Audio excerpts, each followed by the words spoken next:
a transposition of race identity look, right? Angelic humans look much more actually angelic. We're much taller. We actually have 6 appendages, 2 thumbs, an extra toe, and we're much taller and more fine-boned and that kind of thing. We come in all colors, right? All the skin colors, they were all, created there to be first. There are people that were much more reptilian, that were in on the bioregenesis or helping the DNA to get its ascension codes back projects. So now you have like people that are part human and part reptilian, part human, part Anunnaki, part human, part draconian. Oh, it's just like Club Universe here, and that's okay if we weren't all fighting and trying to kill each other. Because if you look at what is happening, what has been happening, our history on this planet, even the part we know, everybody's been trying to kill everybody else to get the land out from under them, or to take control of their power and disempower them. It's been horrible. And this has been about race groups that hated each other, right? Okay, so you have 6 different races that are coming in for bioregenesis, and if you take them back to their home stations, wherever their ET places are that they're from, they hate each other. This one hates that one, and that one hates this one. Oh boy. And the agreement is nobody's going to hate each other. We're all going to be nice. We're all going to do the Christic thing here and learn to heal and let that go. And we're going to get our gene codes back. Yes, the good thought. Didn't work that easy because the others raided. As soon as some of their own that defected and came to get the healing of the gene codes, the parent races they came out of started coming in and messing with them and trying to get the human gene codes because the human gene codes are priceless. They had the Diamond Sun DNA, minimum 12 strand. Some of them had up to 48 strands, but they didn't see those very often on the planet. So it has been a fiasco down here, but the Earth allowed this to happen. The Earth, as a being, allowed as long as time as possible. It allowed itself to be pulled into fall, but it will take the path of Kali Rama step back. It will not let itself be used and taken as food into the black hole system. So Earth is cooperating with us. So we're at an amazing point, is what all this is about, an amazing point in human history, but also in galactic history. And the decisions we make now, still, even though there's these huge influences that do interrupt our free use of all of our abilities to do whatever the heck we want and manifest anything we want. Yeah, we're dealing with a planetary field here that's a lot stronger than our individual fields are. So we have free will within the parameters of the framework we're in. But there are still choices we can make. We can still choose which path we want to be on and take the steps that are a part of that path. There are things to do if you don't want your DNA to go 55 Metatronic in December of 2012. They're not that hard. There are some things you need to learn. There are some things you need to learn to do with your light body. You need to know what the hell a light body is. You need to know some of these structures. Yeah, you don't have to know every part and label every part. There's not a test at the end of it as far as, regurgitate the information. It's about getting the activations, getting your body healed enough to support your decision of the path you want to be on. It's like heart-wrenching because they think they're evolved spiritual beings, and maybe they were at one time or whatever, right, or in other dimensions they are, but you could just see that they've got no clue what they're dealing with. This is how Atlantis got to be what it was. It's that clueless naivety with a touch of arrogance added. Yes. That it's a lethal combination. You would think those would be an oxymoron. Yeah, you would think. Yeah, like they should repel like oil and water. How could one happen with the other simultaneously? But actually, it does. Yeah. Okay. I think you know it all. I mean, spiritual arrogance is a fascinating topic. That it's like a disease that goes throughout the community, and it's created a lot of problems with humans in between personal relationships, et cetera, and it comes in the strangest of guises. In other words, sometimes it looks like humility, but it's not. That's some of the most sort of insidious aspects of it. When it looks, oh my God, they're so humble and they're so sweet and this and that and like they're the most diabolical character, and yet they don't even know it. This is where, and so you almost, it's funny because you can't get mad at them because they don't realize what they're doing. Mm-hmm. At least that's been my dilemma, with some of these people, and I my heart goes out to them because there's a being there who thinks they're doing the good thing. And probably more than one. Libra. Yeah, right. Well, the other ones don't think they're doing the good thing. They know they're not, but they're doing a good job. Anyway. Is it plugged in? Yeah, I'm good here. We're all hooked up. Okay, so let's begin again. All right, we're on to a part now. We were talking about the distortions in the planetary grids. I'll put this on just to start that sequence, actually. This is just a little, both pictures put in one, where it shows the natural plane of a solar system the way it should be with the solar symbiosis, and it shows the twisted mess that our solar system is in, and up here shows the twisted mess that our planet is in as far as the grids and those things.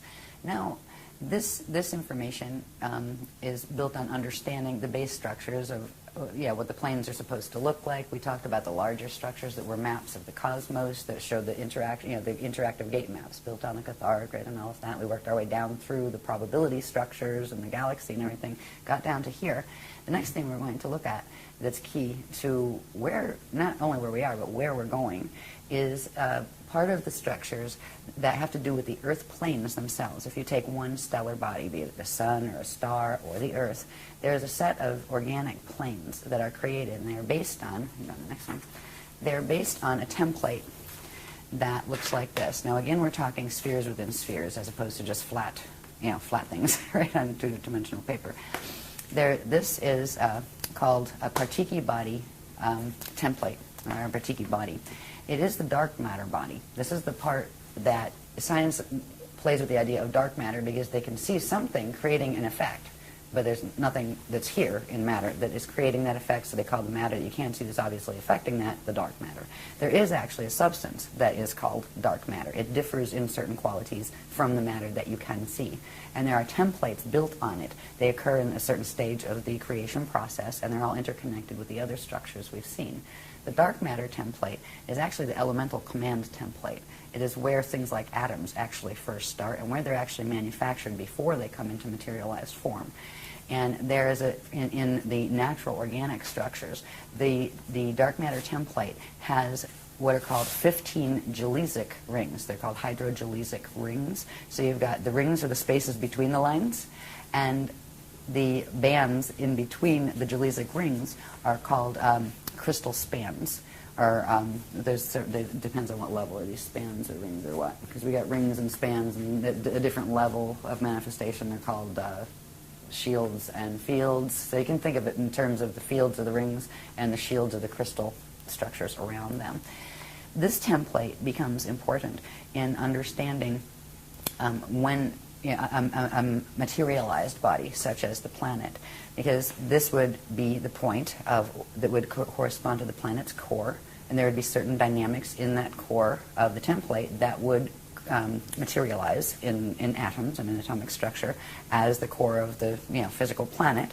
The core has what is called a prana seed in it, and we had this whole long series of graphs explaining how it got there, how that grows and becomes what the template becomes what it is, and the purpose of the prana seed.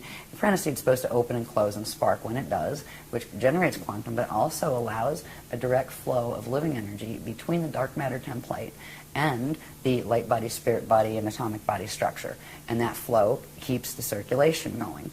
When the prana seed, when something goes wrong with the prana seed and it is forced to close, it actually locks up, and that blocks the flow of energy into the dark matter template, and that starts what's called the Bardo process, or the death process, where ring by ring of the matter starts to pull away from the dark matter template, which means it starts to lose its core form-holding blueprint.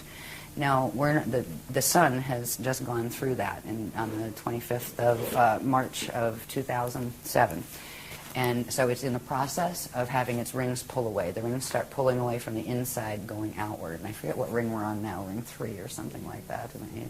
Yeah, because 2022 is ring 15, and that finally pulls. There is a gamma burst that comes from the core every time a ring fully releases.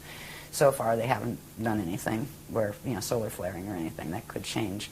When it comes to a planet, this becomes very interesting, because in this template, and we'll see what it looks like in relation to the planet in a minute, but in this template, those 15 gelesic rings are broken up into, or form into sets of 3, And each one of those is considered a plane. All right, so there are 5 planes, 1, 2, 3, 4, 5, in this 15 ring structure, right? And each of the planes has 3 Jalesic rings to it.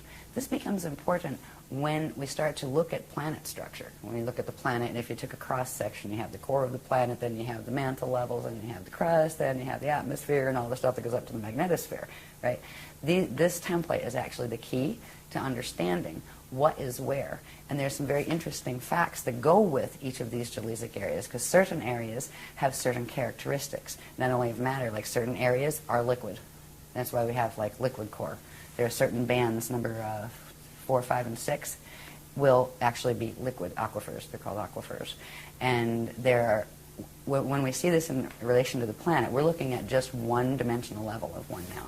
Each dimension, for example, a 3-dimensional planet like Earth, it actually has dimension 1, dimension 2, dimension 3, and what is called its density template, or its density body, which would be the catheric level. So there's actually 4 levels. It would be 4 embedded templates. One, like if you take 1 and then times it by 2, that would be the next size, times it by 2 the next size. It shows you all these overlapping rings, and in those it actually gives you a map. If you take a cross section of it, it gives you a map from the core going all the way up into the atmosphere of what is where, what energies it's composed of, and what doorways exist where, because there are pass-throughs that exist in certain parts of this. There also gives you, once you have the base structure of that, and you're on a planet that has mutations like this one does, with the twisted, the axis is twisted, the Merkaba fields are all a mess, that will show in the template, in the light and matter body template that forms, where the natural structures will have impediments in them that shouldn't be there, such as the net fields that we've talked about. So there are when we see this in terms of the planet, you'll see this structure, but times 4, where there'll be 4 of these, the next one bigger, the next one bigger, and then times 2, till we have 4 of them together, and that will give the planetary template of the planes. So in one-dimensional level, you have the 15 layers, or 15 rings, and which make up 5 planes. So if you have 5 times 4, that's 20 planes. You'll have 20 planes in one density level of a planetary system. This becomes important because in certain areas in between these planes, there are platforms of consciousness that can be activated and are being activated that will allow for safe zone spaces. So eventually those places will actually open, and there will be an interface of planes between here and the hosting systems that we're going into, where eventually we will be able to walk through certain grids, and if your DNA is keyed to it, you will be able to see the other reality field and literally walk out of this one and into that one. And that is what we're aiming for. What we get out of understanding the base template of the Partiki dark matter template is we can first see how, by taking a cross section of it, this is still just one-dimensional level of it, but just by taking from here to here, wherever one of those crystal bands, right, crosses the vertical center line, draw a straight line over from it, and it gives you the vertical cross section. So from a spherical map, you can draw a vertical map, which means starting from the core, going up, you can see what's where at what bands. This becomes helpful once we have it all embedded into the 4 together, so we can actually see what's interfacing where. And there's some fascinating things that are up in our skies, around besides the Van Allen belts. Because we know where the Van Allen belts are, and I haven't even looked up how far up they are, but that's known by science, right? The inner and the outer belts and the gap between. We can judge the distance of how far up what is, as far as doorways and those kind of things, because the Van Allen belts give us an actual, physically verifiable location to judge the rest. Is it up above it? Is that kind of thing. So these spherical maps, which we're in the process of working on. In fact, we're going to be doing more of those in this workshop than we have ever before, really. And the vertical maps. These are the keys to, if you're going to move into ascension, where's the first place you're going to go? First, you're going to have to know how to get out of here. All right, I found a Stargate, now what? Right? Where am I aiming for? People do astral projection all the time. Half the time, most of the time, they're going down wormholes and don't know it. That is not ascension. They are not stargates. There are ways you can use the facilities that we have organically. We have the organic ability to project out of body, and eventually we can get our DNA up to where we can actually take the body with us. But you want to know where you're going first. There are certain planes that are totally corrupted. There are certain planes that people, when they have, like, say, a natural death here, get stuck in because of the distortions in the light body structure of the planet. So when we start to see the planes, the vertical maps, we'll look at the spherical one in a minute. The vertical maps look like this, which is that cross section, but this is after putting 4 of those layers together. So you see where each of the Jelizic rings overlay, and so you have 20 dimensions interfacing.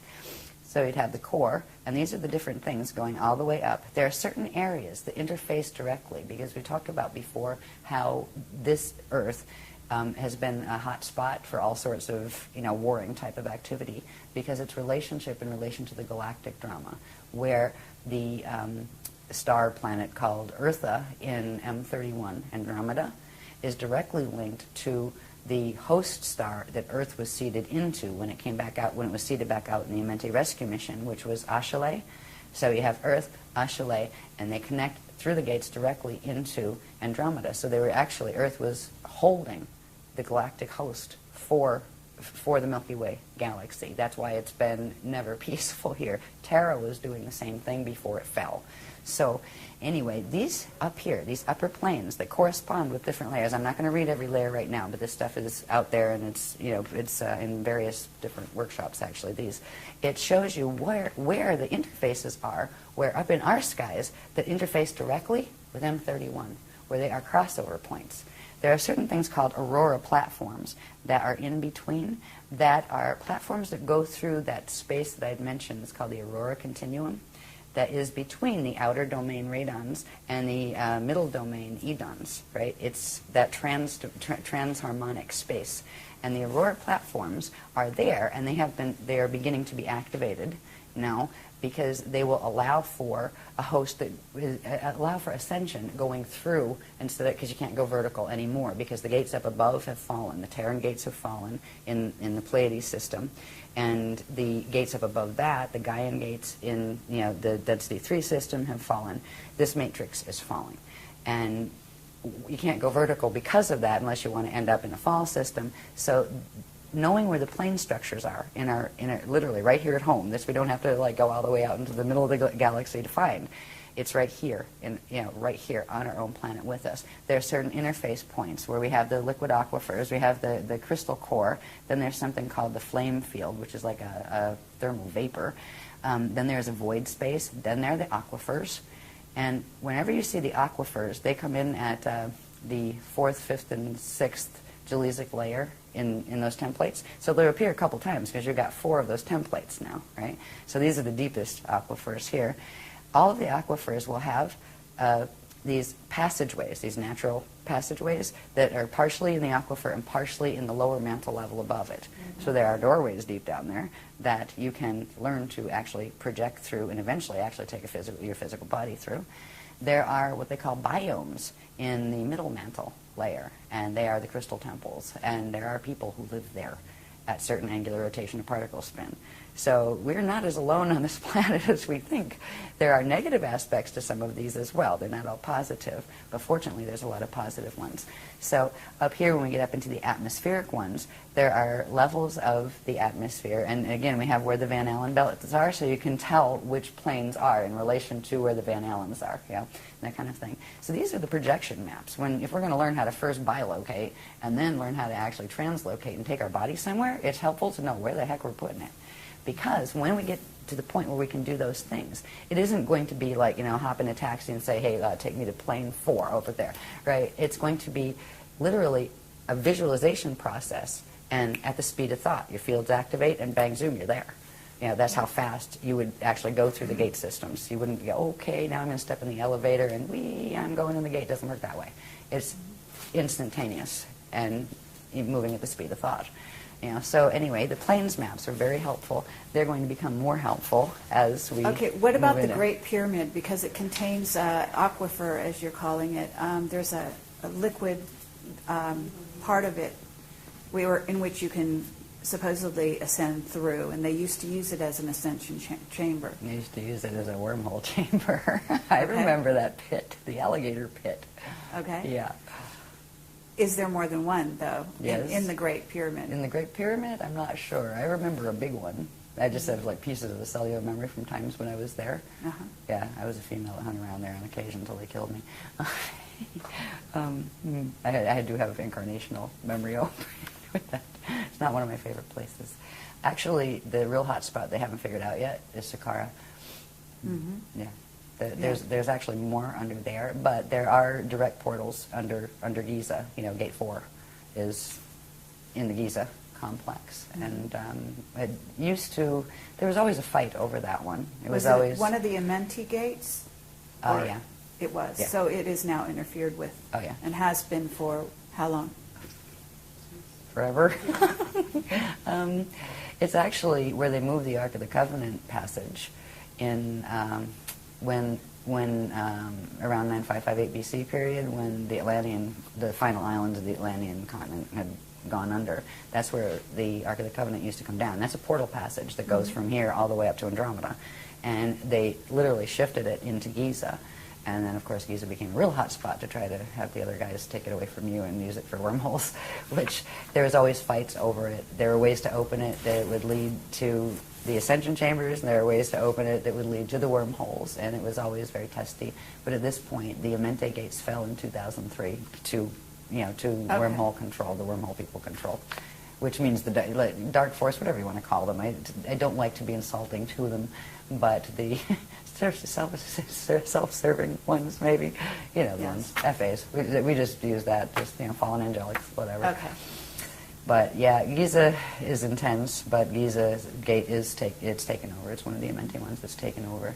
And we've actually had to recently assist the Guardians in bringing a portion of the Ark of the Covenant passage, literally shifting it back using acoustic Merkaba mechanics back to its old Atlantean location, which is now in the water. But it can come, there's an area where it can come down through, so we had a trip to Ireland that had to do with that. Oh, wonderful. Yeah, so there is a portion of the Ark of the Covenant passage that is still secured.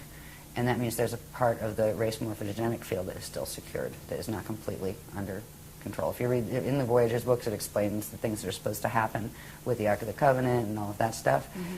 Well, the blue flame that was coming down from Terra is now reversed, which means it's carrying the opposite, the reversed coding, which goes with the wormholes, because of what happened up in Density 2 and Density 3 in the last several years. So right now we are doing the silver flame activations, where the Guardians have pulled a portion of the race morphogenetic field, angled it, because it's still in the core, but they've angled it. So it's the passage that goes with it is no longer coming down there, so it won't receive the blue flame. It'll receive a higher level one that is called the gold and silver one flame, which is the one that actually allows the activations that will allow for the transharmonic as opposed to just harmonic activation of the fields in Ascension. Okay. So it's been very complex, like the dynamics. Yeah, okay. No, but that's good. That's very good information. I do want to ask you, at some point they're talking about a Stairway to Heaven having opened up in Germany, and I'm wondering whether or not that's also a false stairway, so to speak. I don't know. I'll ask. Okay. I'll set up the question, see what they say. Yeah. I don't even know where I got that They just information. commented. They said, "We'll talk about that later. Remember Transylvania?" Right? Yeah, because it seemed like an unlikely There's place. another one in Romania or something, Transylvania, that has recently been found in the last number of years. Somebody sent me a book. Yeah, Sarah sent me a book on it because she wanted me to know about that, and I asked the beloveds. And these things are I think, these are connected to the things we're going to learn about in this next workshop, that are the 12 plus 24 of the ancient arrow sites that originally were guardian sites, but some of which got compromised. So I wouldn't doubt that it has something to do with that, but I haven't heard anything about it yet, but that doesn't surprise me.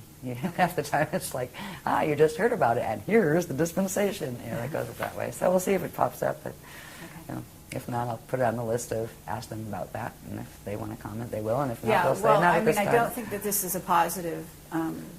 That was my understanding, is that it's been created, actually it's been created by governments that are working with probably with the service to self group. Yeah. That would be my gut feeling on it too. Yeah. But I kind of put that, I call it File 13. I won't make a judgment on it until I get, direct from them or something, yeah. But I wouldn't be too hopeful, As far as all sorts of things like that, at this point, you're just going to go, yeah, right. Here goes another, FA activation. Great, another wormhole's activated. Great, they're doing another big meditation. Oh, wonderful. Well, and they're also, supposedly like an insider. They're selling tickets to. I mean, it's a crazy, not literally selling, but for insiders and so on and so forth. And it's just a piece of information that I got. I can't even remember where. I remember one person who was doing these, secret, big, important meditation groups with her ET channel people. And you were required to send hair for DNA. I went, no thanks. That's not a positive. Right. Yeah. Anyway, to each his own. I'll stick with my diagrams and the guardians. When we get through the structures that we were talking about in the vertical maps and look at this in terms, this is just a black and white copy. I don't have this in color yet. But these are ones we're just actually bringing out in. We've brought out the material before, but the diagrams you could actually read because they're clear enough because they typeset them for me. This is showing the spherical map, right? And we saw the little one before that was just like a cross-section, right? This is showing the spherical map. And when you look at these more closely, I'm not going to analyze this here. There's other things that, we've gone in depth, other workshops have gone in depth in these. But here's where you'd have the Van Allen belts coming in, right? So that gives you, all right, that's up in the air. Coming closer down here, this is the D2 crust. That's what we're standing on. The D2 area, we are actually in D2, right? That's the telluric realm, and that is what we perceive as solid from the state of mind, the D3 atomic level. So we always see, you see as solid what is exactly one dimension below your state, right? And we are stuck in the D3 state because of the DNA, so we are seeing the D2 level as solid. So this is the D2 crust we're on. This is then you'd have the level of the mantles going down. You'd have the aquifers inside there. The crust level always shows up at the outer ring around the 9 level, right? And that always shows up at this point inside of one of the Cathara grids. And that applies all the way up. The mental body layer of the planet, this is the physical emotional body layer. The next one up would be the D3 grid, that's up here, and there would be the specific areas where the crust of the mental body is, where if you went into the atomic state of matter, that would be physical to you. If you went into D4 or even density level consciousness, which is the one step up, you would see that as physically solid, right? These are reality fields that are going on around us all the time, and they are populated as well. Right? And sometimes we get visitors from them. Not all of them are positive. They started out that way, but there are these things here. 1, 2, 3, and there's actually one that runs up in here. These are net bands. We've got which one's that? The Dermanet? Yeah, the D1 Dermanet, which is an etheric net. That runs let me see what level is this in, because you can find exactly where they're running. Let me find my crust again. That's the D1 crust, sorry about that. This is D2. And this is a little bit blown up from the smaller map I was working with. Here's the D2 crust. That was the D1 crust I was showing you before. This is the D2 crust. The Dermanet runs literally halfway down in the upper mantle and halfway up to the ozone layer. All right? That is one of the frequency control nets that are controlling our DNA, our minds, that we're getting broadcast. You wonder where channels get their information from. Yeah. It's the intranet, actually, and that one's up here. That's the D2 level. That's up in the atmosphere, a bit higher than the ozone. Here's the ozone layer, and here's the thermosphere area, which is the inner atmosphere below that, right? So moving upward, we have the next net, and that's the intranet, and that's where the channels get most of their broadcasts from and all of that kind of thing. They're canned broadcasts, if any of them. These, if you follow it around, where's the Van Allens? The inner Van Allen's there. So this is right in the beginning of the Van Allen gap, right? So it's showing you. You can tell where these things are, where they're coming from. This is what the HARP stuff is all about, and various things like it. They are getting these things activated to kick them up for full throttle when they try to roll the planet. And that's what all this technology has been trying to aim for, was that final extinction, which they're not going to succeed at yet anyway. Hopefully by the time they get around to being able to activate this Merkaba and making us extinct, we'll all be gone anyway. Right, bye. Took the spanner gates out. So up here we have, this is the one that corresponds with the next level, which is called the density grid. That's the Catharic level of matter in the planes. This one is called the ego net, epigenetic overlay net. That is the one that controls the chemical sheath around the DNA that actually tells the DNA what to do. So these are the biocontrols that are being used. When we have psychotronic warfare and things like that, where we're getting zapped with stuff, I mean, these are the nets they're coming through. There's a whole other set of technologies on planet that go with this. It's called the Caduceus network, and it's a perversion of the natural structure of that figure-8 shaped Navajo gate. They've learned to tap some of the energy off those and twist them into the Caduceus shape, right, and run an artificial free energy system off it. And that's why we never got excited about the free energy system, because on planet Earth there isn't such thing. It's siphoned energy that is being taken off the gates and helping to kill the planet more quickly because of the distortions on the planet. So there's a whole bunch of information that we were shown about how these systems work, what the planet should look like, what the planes should like. We end up with more planes than we should have, because they're split. These nets actually split the natural planes, which means you end up with a regular one and a reversed one. The reversed ones are called hibernation zones, where literally whatever quantum of matter was there, it was put on reverse spin, so it disappears from here. It's not there anymore, right? It went somewhere. It's in the same place, but it's on opposite spin, so it appears invisible. This is where you have places like Shambhala, Eartha, all the other little channel control matrices that have been working wormhole systems in interacting and controlling here. Olympus was another one, yeah. So all of these things, when they started showing us this, it was just like, oh my God, right, that kind of thing, you know. It was heartbreaking. I was quite just bummed out about it, but also excited about understanding the planes. And of course, they never tell us anything that's really, really depressing unless they first give us the antidote. They're really good with that. They'll usually tell you the good stuff first and then show you what needs to be done, and you go, oh, okay, and then, oh, by the way, and that's because of this. You gotta go, oh, yuck. So you know, where you might go, and not even pay attention enough to learn the good part if they showed you all of the negatives first. But what's happening with those groups is that you've got their energy is going into those particular grids and being siphoned off, in essence. Mm-hmm. Yep. And they're also being used as beacons to send energy in to the remaining grids here to control them. The people don't know they're being used that way. They're being used as energy conduits to help literally pull the planet into a black hole. And that's really sad, because most of the people who are being used in that way, it would be the last thing in the world they would want. Right. You know, because they mean the opposite, and that's really sad. But there's also a lot of the people in those groups that are actually incarnated out of the soul, the FA soul groups. Mm-hmm. And some of them, once a being incarnates, though, it has free will, even if it's out of a non-free will matrix, mm-hmm. which is always a risk. When the FA groups decide they're going to incarnate and put their little soldiers on the planet, their soldiers might rebel when they realize, hey, we can make better choices. But they still have the DNA link, where they'll have a fight in their head. You know, one part of them pulling in this way, the other part that way. It's really, really difficult for people who are born with greater degrees of Illuminati gene code, because the Illuminati gene code is what plugs into the FA matrices, mm-hmm. and nobody ever comes in alone here. We all have, you know, we came from someplace, and we all have family groups and that kind of thing. Mm-hmm. And if you happen to be out of an Illuminati family group that's a control matrix that doesn't give you free will and that kind of stuff, they will give you a hard time if you try to escape from them here, but that doesn't mean you can't.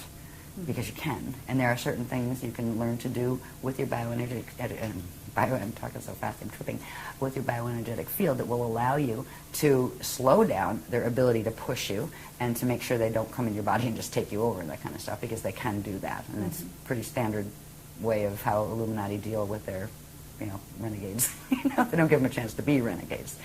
So anyway, these planes are here, but they were the negative ones. The positive ones are here.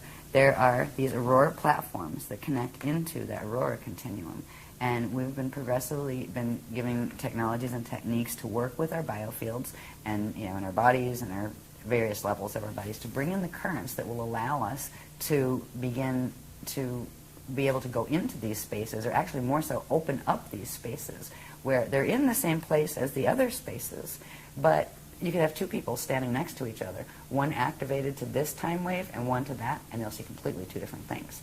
Right now, we're all seeing the same thing because we're all stuck in the time wave that's being run by the Metatronic clock down here. As soon as this other time wave starts coming in, there will be another option. And if we work with technologies that bring that other time wave into our bodies, that's why they give us techniques. I mean, every workshop, there's tons of techniques. We must have thousands of techniques by now, I think. You know, they progressively help to fix this part of the light body, then this part, piece by piece. We've been putting ourselves back together, you know.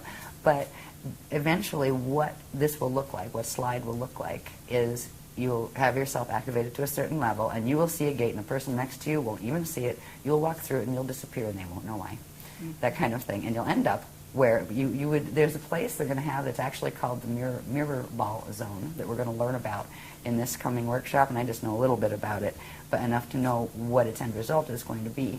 There's going to be a place with the higher earth planes that we've talked about that are invisible to us right now because they're on the other side of the nets. They're free from the nets, and we just don't see those matter layers because of the nets. There's going to be a place where part of those planes blend with part of our planes, and there's going to be a blend field, and if you have the activated blended time wave, you will be able to see both and switch between them, which means you would be able to slide from one reality field to another. And that is the first step in ascension from here. The next step would be getting to the point where you could make it permanent. Because as long as your body is still partially running the time wave here, which means as long as you still have that cell donated by the piece of cell from your mother and your father, as long as that cell is still there and not released, you will be bound to the time frame of the planet in which that conception occurred. Right, so first we learn to slide, and then we learn to span, which is do the transfiguration and free that. So we are literally free to go into the living universe through the ascension passages. And that's what we're working on. It's the real deal. And I know it is. I remember teaching this in Egypt. I remember teaching this in India. I remember teaching this in Atlantis and in Lemuria and on Procyon.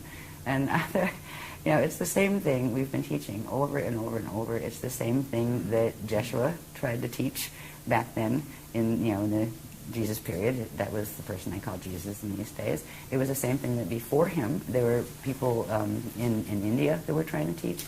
These are the teachings. They belong to everyone. There's not one religion that they're a part of. They're the original Legions of the Christ, which were the original, not just the CDD plates. The CDD plates themselves were just one part of the translation of the universal knowledge. There's a higher level of those plates that are called the something or other Alhambra plates that are from M31, the Alhambra plates. And they're crystal discs, actually. They're just starting to release information from those.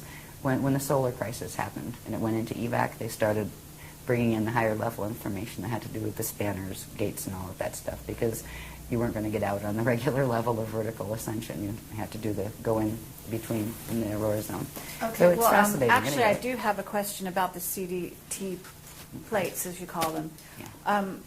My understanding is that these are actually physical, or at least they're in the 3D world here on the planet, and that originally those plates were in Hawaii. They're hidden in Hawaii. Is that correct? Not all of them. They're hidden in different places, but they would often take me to the Hawaii center they have. Well, through the Hawaii portal. It's actually the place they took me to is in the year 6,529 or something of Earth, but higher Earth. It's in the higher Earth planes. And before, when they were talking about it in the books, they hadn't made the distinction between the lower Earth planes and the higher yet. That came much later, after we had things like this to show, what switched in what direction. But that's where they were taking me, and it was in those experiences that they allowed me to hold them. So I actually felt them and knew they were real, so I didn't think I just dreamed it, that kind of thing, because I knew I was like, I'm dreaming about it. No, you're not dreaming about it. You touched it. No, I didn't. Yes, you did. Did I do it again? Yes. Right. Yeah. I haven't, I've had bilocation experiences so far with the crystal ones, the ones from Andromeda, but I haven't physically held one of those yet, but I'm excited. There's books that are supposed to come off those. The Kali Shatari book is going to be very special. It's the holy book from, one of the holy book series from Andromeda, and they're holy because they explain our relationship with Source. They explain the paradigm that all of this is about, and this belongs to everybody. You can take it or leave it, but it is the way the universe works, and you can work with it or against it, and there's no big God that's going to get mad at you. If you do something a different way, or you go in the opposite, if you act in ways that are opposite to the will of Source, which was a loving will and giving free will, the universal matrix itself, just the energy dynamics it's set up on, to be eternal, will give you consequence to action. And if the worse your actions get, the worse your consequences are going to get. And if you end up with yourself in a black hole and you're going to go in space dust return, it isn't because God did anything to you. It isn't because somebody else did. It's because you got yourself a bit twisted in how you were acting and you were getting the feedback. What goes around comes around. What you're putting out, you're going to get back. And there's nobody that can buffer you from that. You can, pray and do 500 Holy Marys, and it's not going to fix that. It's being able to hold the frequency, because whatever frequency you're holding and however you're acting and thinking and acting, like conducting yourself energetically will be the consequence you get back. And there's really nothing that can stand between you and it. And that was the agreement coming into materialization for everybody the first time they came in from the God Source consciousness field. So there's no big, bad, angry God in the sky, which is nice to know. It's a relief after all the religions telling us there was. These also become flat maps, which of course would be maps like you would get, at the store, right? It's a globe and turn flat, and they do have the Mercator adjustment, for the sphere kind of thing. Mm-hmm. So there's a lot on this. That's why it's a bit hard to see, but if you look closely, you can see it. This is actually showing where the old Atlantean continent was in the Atlantic Ocean there. It's showing where old Lemuria was, right there. It's showing a number of things. Here's the United States over here, right, in Florida down there. And here's Africa and Europe and stuff up here. All right. Now, these things here are interesting. This is the equator line, right? Now, if we look up here at the sphere, right, there's a little sphere up there representing the globe. The staff line is the vertical line, right? And that would be the axis that it's rotating on, the planet's rotating on. And then there's the chamber that runs front to back. And then there's the rod that runs side to side, east to west. These are all twisted up right now, by the way. They're not, like east is not east, west is not west. And we're upside down, actually, in terms of the natural, the greater maps that our universe is a part of. We're actually, like for Eartha, for example, Eartha is still in its natural position in M31 in relation to the larger maps that's a part of. Its north plugs into the center points, and that's where those Cathara grids come in. The north, the top is north, is true north. Eartha in M31 still has its north in the north position. Our north is actually our south. We're literally upside down and then shifted 23.5 over. So it's 180 plus 23.5 shift. But to us, walking around on it looks like, that's up, that's north, right? So that's what we work with here. We went through a whole series of things that showed the twisting and distortion of the rods in the chamber. Where is the front of the planet? Where is the back? Where are the true sides, right? We have this thing called the Greenwich Meridian that everything seems to be based on. This has to do with there are natural chambers that should run front to back, and natural chambers that should run east to west. And these are all twisted as far as the numbering that has been put on here. These triangles here would be, now if you took that sphere and flattened it out, right, there are 4 points on that sphere where those rods and chambers come through, right? So you would be able to chart them. They come out along the equator line. If you looked at that, like I just put it in an angle so you could see that there was 4 chambers, right?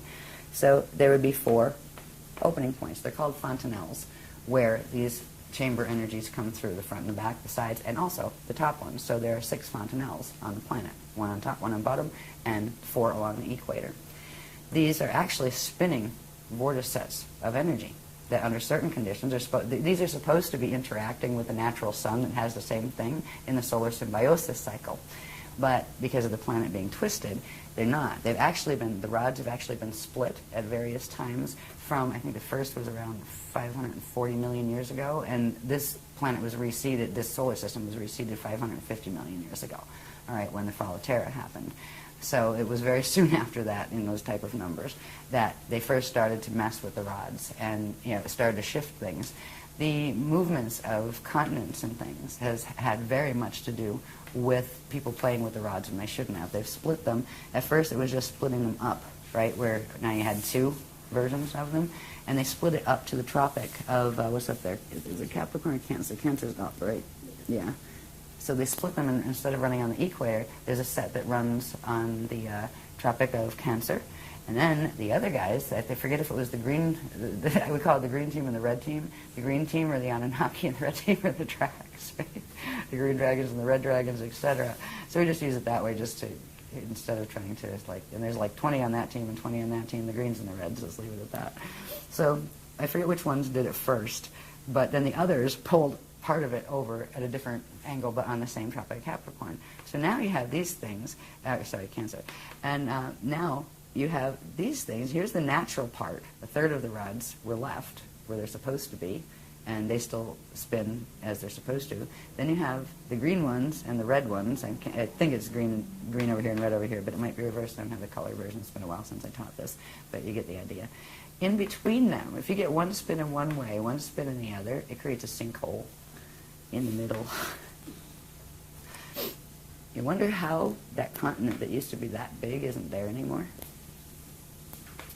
That one right there. They sinkholed it, which means they literally get those going. It creates a field that literally dissolves the matter, right? Turns it into an oscillating wave and takes it somewhere else. They took this to a place. Part of the quantum of this planet is now called phantom Earth because it has been taken into full fall zone. But we're in the net part. We haven't fallen fully phantom yet. And there's another part of the quantum of Amenti Earth that has stayed in the natural configuration, and that's called median Earth. And the higher Earth planes are part of that, are connected to that.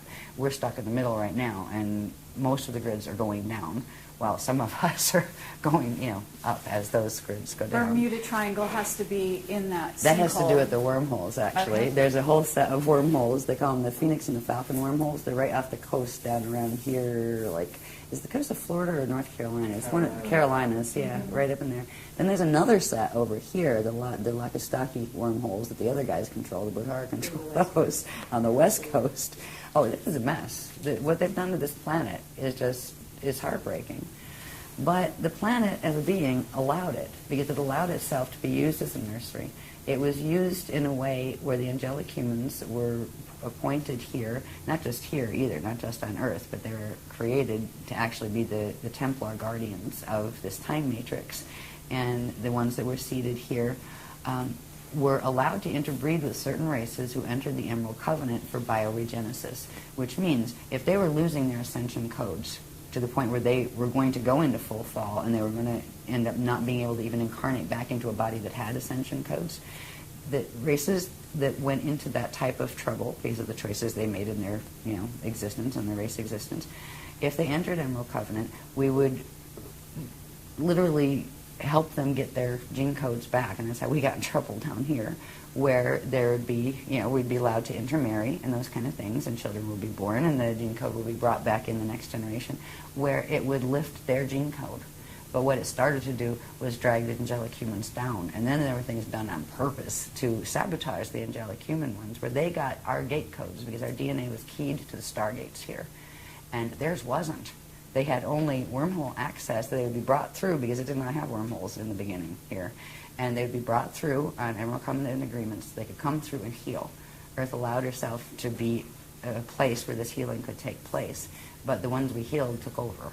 And right now you have what used to be an angelic human race and a whole bunch of other different races that look very different, right?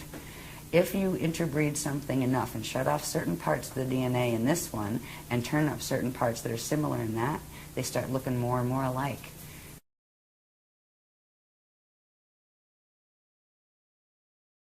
This is a transposition of race identity look, right? Angelic humans look much more actually angelic. We're much taller. We actually have 6 appendages, 2 thumbs, an extra toe, and we're much taller and more fine-boned and that kind of thing. We come in all colors, right? All the skin colors, they were all created there to be first. There are people that were much more reptilian that were in on the bioregenesis or helping the DNA to get its ascension codes back projects. So now you have people that are part human and part reptilian, part human, part Anunnaki, part human, part draconian. Oh, it's just like Club Universe here, and that's okay if we weren't all fighting and trying to kill each other. Because if you look at what is happening, what has been happening, our history on this planet, even the part we know, everybody's been trying to kill everybody else to get the land out from under them or to take control of their power and disempower them. It's been horrible. And this has been about race groups that hated each other. right? Okay, so you have 6 different races that are coming in for bioregenesis, and if you take them back to their home stations, wherever their ET places are that they're from, they hate each other. This one hates that one, and that one hates this one. Oh boy.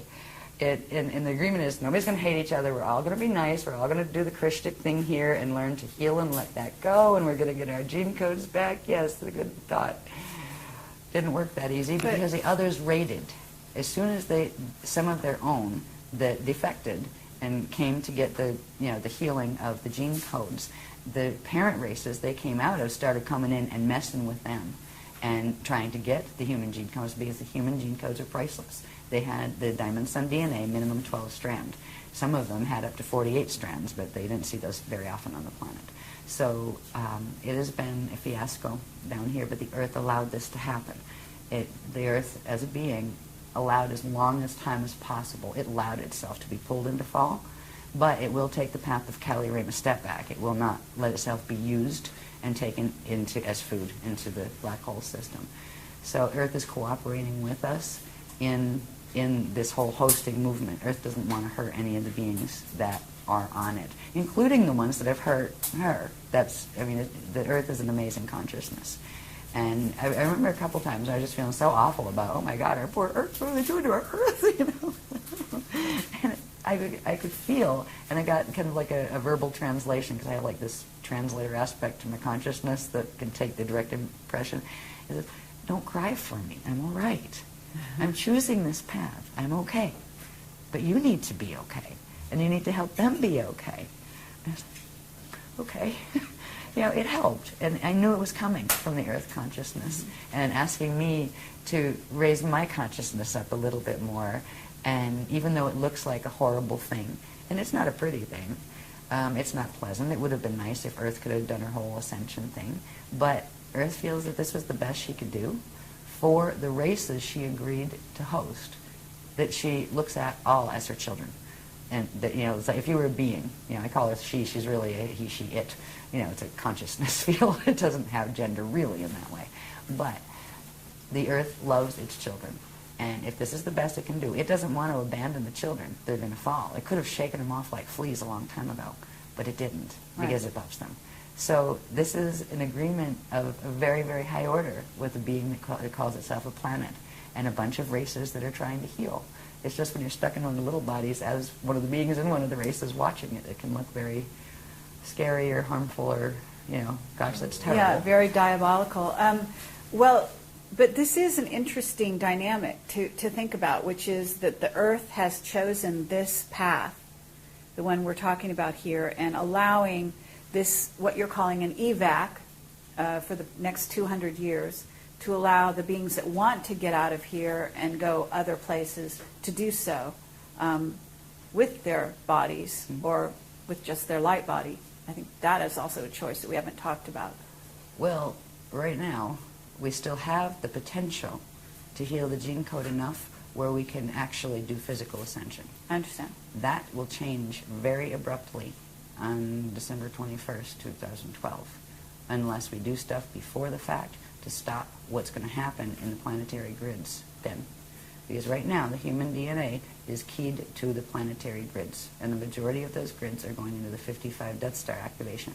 It won't complete, but it will be enough to shut down the ascension codes in the biological bodies permanently. But I do know that somebody, might not be our group, we might be too old and tired, honestly, I don't know, because you use up enough of your quantum, and even if you can get your, put your DNA back together, you're just too bloody tired, right? So it's easier to Bardo out and just get your spirit out and free yourself from the body. Yeah. So we're not sure it's going to be, our group. It might be the next generation. Sure. But there needs to be a group that does this, because if not, the human race will become extinct. If there is not at least a breeding set brought off planet physically with the ascension codes restored, what the human race was will no longer be, because it will have been mutated into something completely different, and those potentials will be lost. It will become extinct. Now the consciousness will go in various places, but the race as a line in and of itself would become extinct. And that is not desirable because there are still a lot of beings in the cosmos that think the angelic human race was a pretty darn good race. The Anunnaki aren't too thrilled with us, but there's a lot of beings that think it's a prototype gene code worthwhile having. And so somehow there's going to be at least a small group of people who do get off into full ascension, get off this planet into full ascension. The rest will stay here. Some of them, after the gates close, the planet's still going to be here. There's still going to be people on it. But it's going to become more and more obvious, if it hadn't already, that being here very long isn't going to be an option. So there's going to be a huge rush for who can get in the air the fastest and out of the solar system, because they're going to realize what is occurring with the sun. There's going to be a galactic but you're talking about, scenario. in that case, they actually, their choice is only to go by a vehicle, physical vehicle. That's what they will try to do. The ones that who will end be up left. staying here, and there'll be grid wars But over who has the resources But to will there build enough be any ships to get off. positive groups, any groups taken off by positive beings at that time? Right in at the end, vehicles. the vehicles would serve one purpose. If a being didn't have the ability of the DNA to pass through the gates, but still it was close, there's a certain level of protection and kind of like atmospheric support that the vehicle, especially the plasma ships, which are different than just metal ships, that they can afford a being. But they can't be permanent. It has to be a being that would be able to, if you get them through, they have to be able to move through and hold the chain on the other side, right? So it would, if they could do that, yes. If not, they would just assist them off. Once the body died naturally, they would assist the soul out, or not the soul, because the soul's on density too, the consciousness out of this level. Right, so, but that's 200 years from now, as long as everything holds. Okay. I'm not going to spend a lot of time on these. I just wanted to show the fact that they exist and how these pieces fit together. We're down on the planetary level now. We looked at the planetary rods and the split rods and how they form sinkholes and all that kind of stuff. There's specific locations, longitude, latitude, of these things that, this information is published. I think this was it's one of the Sliders' more recent workshops. I think this was the Ireland workshop. But if you take one of those, those 4 fontanelles, right, where the rods of the chambers come out, each one of those points is a very specific point on the planetary grids, and longitude, latitude can be found. So we do have the longitude and latitude of those vorticets. What they do is, through the planet, they actually come together, right? So you'd have this vortex on this side and the other one on this side, and when they make them spin, there's supposed to be a natural spin to them, but when they make them spin and they send them in the same spin set, and then send the other set of them into the opposite spin, they can actually crack the plates at the equator and shift wherever they want. They can turn one up this way and the other that way, and they can literally rearrange the plate structure, and they've done that before in small ways. What they were planning to do in 2012 was the final one, and it would have ended up in the one extinction that did take out the humans this time. They took us out twice before. This is the 3rd seeding and the last one here. But there were 2 other seedings of the angelic humans here that there were remnant taken off, and frequently in ships. They got some of us out through gates, but there was also some ship pickups because it was fast, and they had to get them out fast before they weren't going to get out. So it's another one of those dramas. They didn't use the rods in either of those extinctions. A little bit in the first one, the 5.5 million years ago. They call it the wall in time. They used them, but they had tried to decimate the humans first, and whatever was left was taken off planet before they moved the rods at that period. So what we're dealing with is this amazingly huge set of mechanics that is so far beyond what our science can even fathom right now. They don't know what a fontanelle on a planet is. They don't know what a rod is. They're just saying, I think there's something called torsion fields. Yeah, tube torus fields. Right. Yeah, we'll talk about torsion fields in a minute, because it's the torsion fields that aren't natural. Merkaba fields are natural, but unnatural Merkaba fields can be generated to create torsion fields, which are external vortex sets that can harness things and move things, and that is what is part of the Atlantean Death Star Merkaba structure. So when we talk about the rods and how they work as vortex sets, we also talked about briefly that this one, the one that goes east-west or left-right through the planetary body, is the rod. The other one is called the chamber. It has the front and that goes front to back. And that also comes out. This opens, this natural chamber at certain points opens. The rear part of it is referred to as the Bardo Chamber. And at certain points in ascension, a natural process occurs where that Bardo Chamber would open that allows for the different things to take place in a being's or a planet's body, that allows it to go into light structure so it can go through, gates and go to another space. The chambers are opening on this planet. They have specific locations as well. And again, if you turn this around, if you took this paper and bent it, where you at least have the circular part, you would see that this point and that point are directly, front and back from each other. What's funny is we had to do the calculations of where is the real front of the planet, because it's all twisted. The Greenwich Meridian is not the natural front, back, or sides, and we have the calculations of what actually is the front and back and all of that. That matters when you're trying to line up angular rotational particle spin with certain planes that are not in the net. Because if you get it going the wrong way, it'll go into the matrices that go with the wormhole structures. So they were teaching us the basics of understanding these things, so we understood what directions our particles needed to learn to spin in.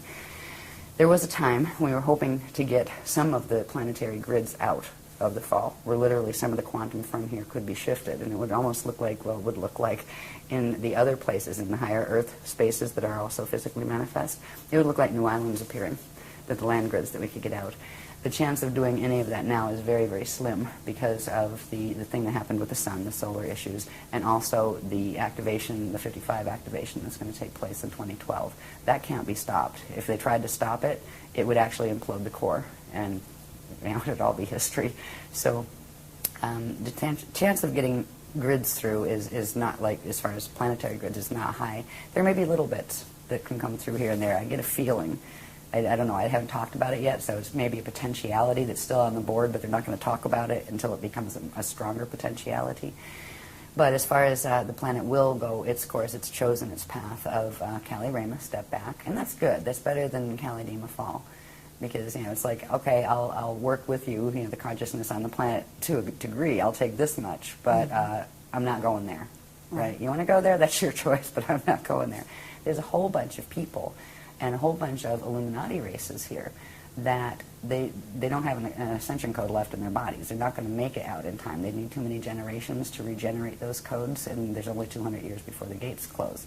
A bunch of them are choosing also the path of Kali-Rama, step back, where they will go through their natural Bardo process and then go back through the Ring of Fire, back to the Edons, and then come back out and try again. And that kind of stuff, where you come back out and you're not in false status anymore. Then it's kind of clean slate, and okay, your choices again will bring the consequence. So you have a chance to get the ascension abilities back, but you come back to where you started, like the frequency level where you started. So it's, you don't get to like come back and I'm up here now. No, you'll come back in the same frequency zone that in the outer domains as you left in Kali-Rama. So we're at an amazing point, is what all of this is about. An amazing point in human history, but also in galactic history. And the decisions we make now still, even though there's these huge influences that do interrupt our free use of all of our abilities to do whatever the heck we want and manifest anything we want. Yeah, we're dealing with a planetary field here that's a lot stronger than our individual fields are. So we have free will within the parameters of the framework we're in. But there are still choices we can make. We can still choose which path we want to be on and take the steps that are a part of that path. There are things to do if you don't want your DNA to go 55 Metatronic in December of 2012. They're not that hard. There are some things you need to learn. There are some things you need to learn to do with your light body. You need to know what the hell a light body is. You need to know some of these structures. You don't have to know every part and label every part. There's not a test at the end of it as far as, regurgitate the information. It's about getting the activations, getting your body healed enough to support your decision of the path you want to be on. There are people who will be more comfortable with the path of Kali-Rama. There will be more people who are comfortable with the path of Kali-Dima fall. Because they figure, heck, it's more fun, right, for now, right? That's okay. God source allowed in the creation, loved everything, created everything out of love, and imbued everything with its own power. It had the power to create as it chose. And we were given free will, but part of the creation was it would be an eternal life system. So that meant a set of physics boundaries were set in the structure itself. And that is what we play ourselves against. It's not God getting mad and sending you to hell. We send ourselves to hell, if we go in that direction. So we're at an amazing juncture in our history. This is just some of the gates, some of the gate locations. You're not meant to be able to read this. You need a magnifying glass for it. But these are the identified with longitude and latitude gate sites we know of so far, both the positive ones and the negative ones and the ones in between. And the list isn't finished. I have a feeling we're going to get some more this weekend. I have a feeling with the arrow sites. Yeah. So, but is it possible for you to name some of the major ancient gates that are active or becoming active? Well, one of my favorite is Machu Picchu. Okay. That's magical. Yeah, there's always a part of that stayed safe, even when it turned messy. And we've gone back there 3 times. We've brought groups back 3 times. Let's see. Yeah, that's the only spanner that's been identified. Yeah, they didn't identify any other spanners, did they? No. Yeah, the spanners are those core gates. Yes. Yeah, they've been still on, they'll interact through a set of gates that are referred to as the Ark Hub gates, the Ark of the Covenant gates, which are they were an interface system that if a mente fell, they would still, hold the passages out. They haven't given the specific locations of the core gates yet, except for one that's referred to as Shalon 7. It's Spanner 7. And that is the one that's, it's actually in Mesa, Arizona, but it connects into Scottsdale and Phoenix. And we used to live out there. They had us secure a spot out there. So that's one. They're all over the place. I'll just read a couple here. There's so many, it's whatever. Okay, Bermuda was fun. And there is a Stargate that's, of course, very well known in Iraq, at least one. Yeah. And that's is that that considered to be one of the gates of Amente that was taken over? Let me see. Which one was? I know Iran was. Yeah, which one was Baghdad? Yeah, I'll just read them. The Amente gates and the ones that fell. You had SG1 through SG12. SG1 was that Halley at the South Pole. That's South Pole. The other one, we're sitting on it. It's Sarasota, Florida, the Grual, and that's a control gate, and that's why we're here. That's one that we still were able to keep interfaced with the other interface systems where they couldn't take that, because that's a control grid for here. This used to be part of the Atlantis region in the ancient days. Then there's another. SG3 is on Bermuda Islands. SG4 is Cairo in Egypt, actually. Egypt, Giza and Cairo in Egypt, in that area. And it actually interfaces through several. It comes in through the big pyramid, Cheops, but it's also angled through into Cairo and into Saqqara and Philae, I believe, in those areas. So, okay. Yeah. Machu Picchu is Gate 5. In Moscow area, Russia, is Gate 6. Lake Titicaca, Peru, is Gate 7. And we went there, too. That was interesting. SG8 is in Xi'an, China. SG9 is in Bamtao. I can't even read it, it's so tiny. Bamtao is in Tibet. We wanted to go there, but the grids weren't safe enough to do it. SG10 is in Abadan, Iran. SG11 is in the Vale of Pusey in England. And SG12 is in Montségur, France, and we went there as well. That's where the Cathars were massacred. Yeah, yes. Remember that one, too. I was just there. Personally. Yeah. So they were the main Amente gates. Now, the gates that are using, there's a whole bunch of things also called Q sites, which interface with the gates. There's 12 of those, one for each gate. There's gates that connect into the parallel Earth stargates, which now are under the control of the fall force. There were let's see who else we got here. The ones we are using now, there's a couple sets that interface the Ark. They're called the Ark of the Covenant hub gates, or the Ark hub gates, and the Polarian gates, which are a set of Polarian gates that interface through that Aurora time continuum that I was telling you about. So let's see, where are we? Oh yeah, and there's the Trinity Gates. They're the ones that actually will step down to a D3, because most gates you need a minimum of a D4, but usually D6, 6-strand activation to take a body fully through. But the Trinity Gates were designed to actually, if you had third strand activation, you know, the three-dimensional consciousness, you could still go through them and go into safe spaces until you could get up to sixth strand activation so you could finish the process. The Trinities are, this is so tiny, let's see. Trinity 1 is Malibu Beach, California, Malibu. Trinity 2 is Belize City, Belize, in Central America. Trinity 3 is off the southwest coast of Goa, India. 4 is Staten Island, New York City. 5 is southwest of something I can't read, in Tuscany, Italy. 6 is in the Andaman Sea off the coast of Burma. And that had something to do with a number of years ago, there was a tsunami or earthquake or something out there because they did something to that gate. The other side did. Okay, but these are the Trinity Gates, and you're saying they only require three-strand Yeah, DNA. but they also require to be plugged into the other ones, the larger gates, the arc hub gates. But the Trinities are like a step down for beings that won't, you know, if you had to use the gates and you only have three-strand activation, you'd spontaneously combust your body if you went through, you know, a gate that your DNA is not activated enough to hold the frequency of. Okay. Yeah. And let's see. So, wait, I don't know if the hub gates are on this one. I think they put this together before. Yeah, the hub gates. We have a whole book on the hub gates, actually, a whole, like, okay, and the nature of the thing. hub gates is what? Well, they're the arc hub gates. They run off the Ark of the Covenant portal passage between here and the Andromeda Galaxy.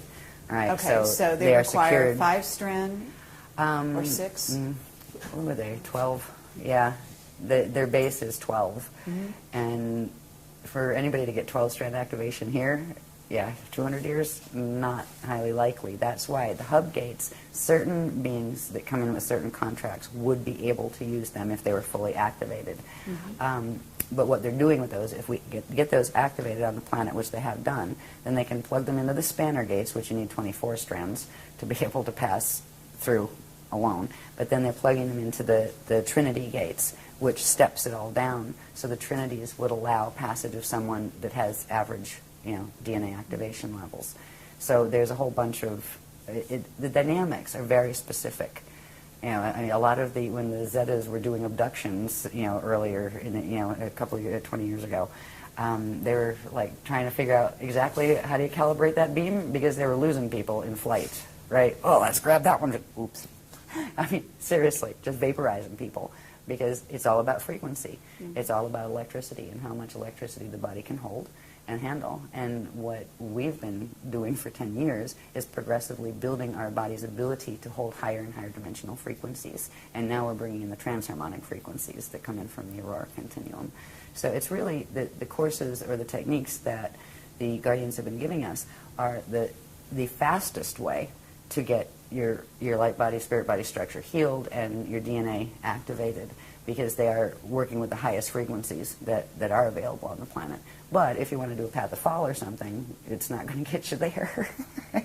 You know, if you want to go Metatronic, you don't want to do these techniques. Sure. Yeah, seriously. If you want to go, you know, play in black holes and do a Battlestar Galactica scenario and, like, you know, have soulless robots roaming around or become soulless robots and try that out, well, that game is, yeah, do the Metatronic Merkaba because that's what it'll get you. But if you really want ascension and find out what try to remember what it's like to live in a free system. This race has been raised, especially the third seeding, under no freedom. This has been a prison planet and a warring planet. It isn't like this everywhere. There are places that just aren't like this. And they're not socialist government and they're not communist. No, they're synocratic, where people just get it and they act pleasant toward each other and they wouldn't hurt each other and they wouldn't hurt another being and they wouldn't hurt the planet and they make decisions based on that love. There are places, in fact, the majority of the places in the cosmos are like that. We are in an exception system where all sorts of the extremes of free will have been allowed to be tested. But we don't always have to choose to be in that. But once you're in it, you need to finish the cycle and get back out, or you can get ensnared in it. So that's kind of where we are. That's why there's no hostility toward the people that are choosing the other paths. It's usually them being hostile toward us for pointing out the fact that that's what they're doing. It's like, sorry. Anyway. Yeah. Right. See, because if they had it their way, they would do all the twisted Merkaba mechanics, have everybody on the planet thinking that was great and doing it, and they're taking the free will away from people to make a conscious choice. We are showing, look, here's this body of information, here's that one. Compare them. See which one makes more sense before you just go jumping into any one of them. We tell people, go read that, go research that, sure, check it out. You know, if you're a little worried that its frequency might bother you, well, like run a Maharic seal and, you know, put a protection field around it and then check it out. You know, we don't tell people to avoid things. The other ones are like, oh, don't do that, oh, don't read that stuff, oh, it's bad. It's like, what are you afraid of? Seriously. And that's what it is. Because if you put the two main paradigms on the planet are the one coming through the Tothian stuff, the Paraclete order, that kind of thing. And there are two versions of it. There's the Anunnaki version and the Drac version, but it's really the same occult sciences. And they are teaching the Death Star Merkaba stuff. And then you have our stuff. If you put the two together, we have not withheld anything. We get it. It comes right through. It's given public. There's no quiet inner circle pulling strings. There's no, here, donate this. There's no, here, hand over all your possessions. None of that stuff. You know, and they like to say, oh, you're a cult. Cult, why? Because we're giving power back to people? We're saying, here's what your anatomy looks like. Here's what cosmic structure looks like. Here's how this applies to this. And this is what the geometry should be. This is what they're doing. Just compare them. What makes more sense? If you like that one, go for it. You know? So, Exactly. Anyway. Now, one thing I would like to get through, I'd like to get through this tack because there's a couple of things that are significant.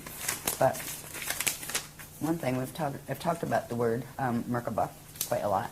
And again, it means moving light body, right? And there's specific structures to natural Merkabas and to unnatural Merkabas, right? A basic Merkaba structure, it's called a Biveka Merkaba, which is the smallest form of them, is a star tetrahedron shape, right? If you look at it flat, it looks like a Star of David shape. It's actually known as the Star of Solomon, not David. But, yeah, that goes back into the history of Solomon and David and Jesus and stuff. Yeah, and We are of the House of unfortunately, we're not going Solomon, to have not the time for House that. of David. That was Anunnaki. Right? Okay. Yeah, and that's all right. Anunnaki's fine, but, let's just keep the history clear on that one.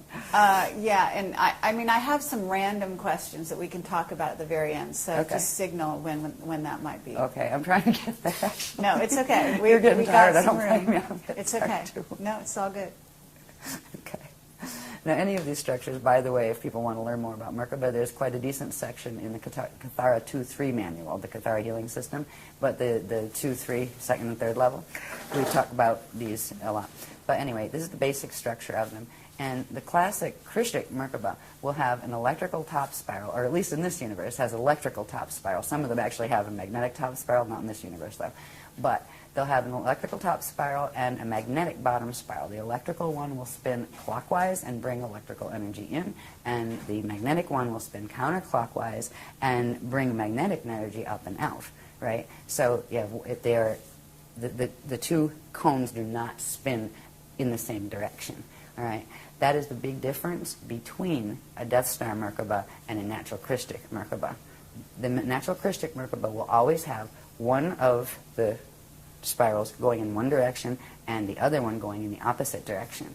Whereas with the Death Star Merkaba, they will take one set. They'll tell you you have two Merkaba fields, one Star of David shape and another Star of David shape.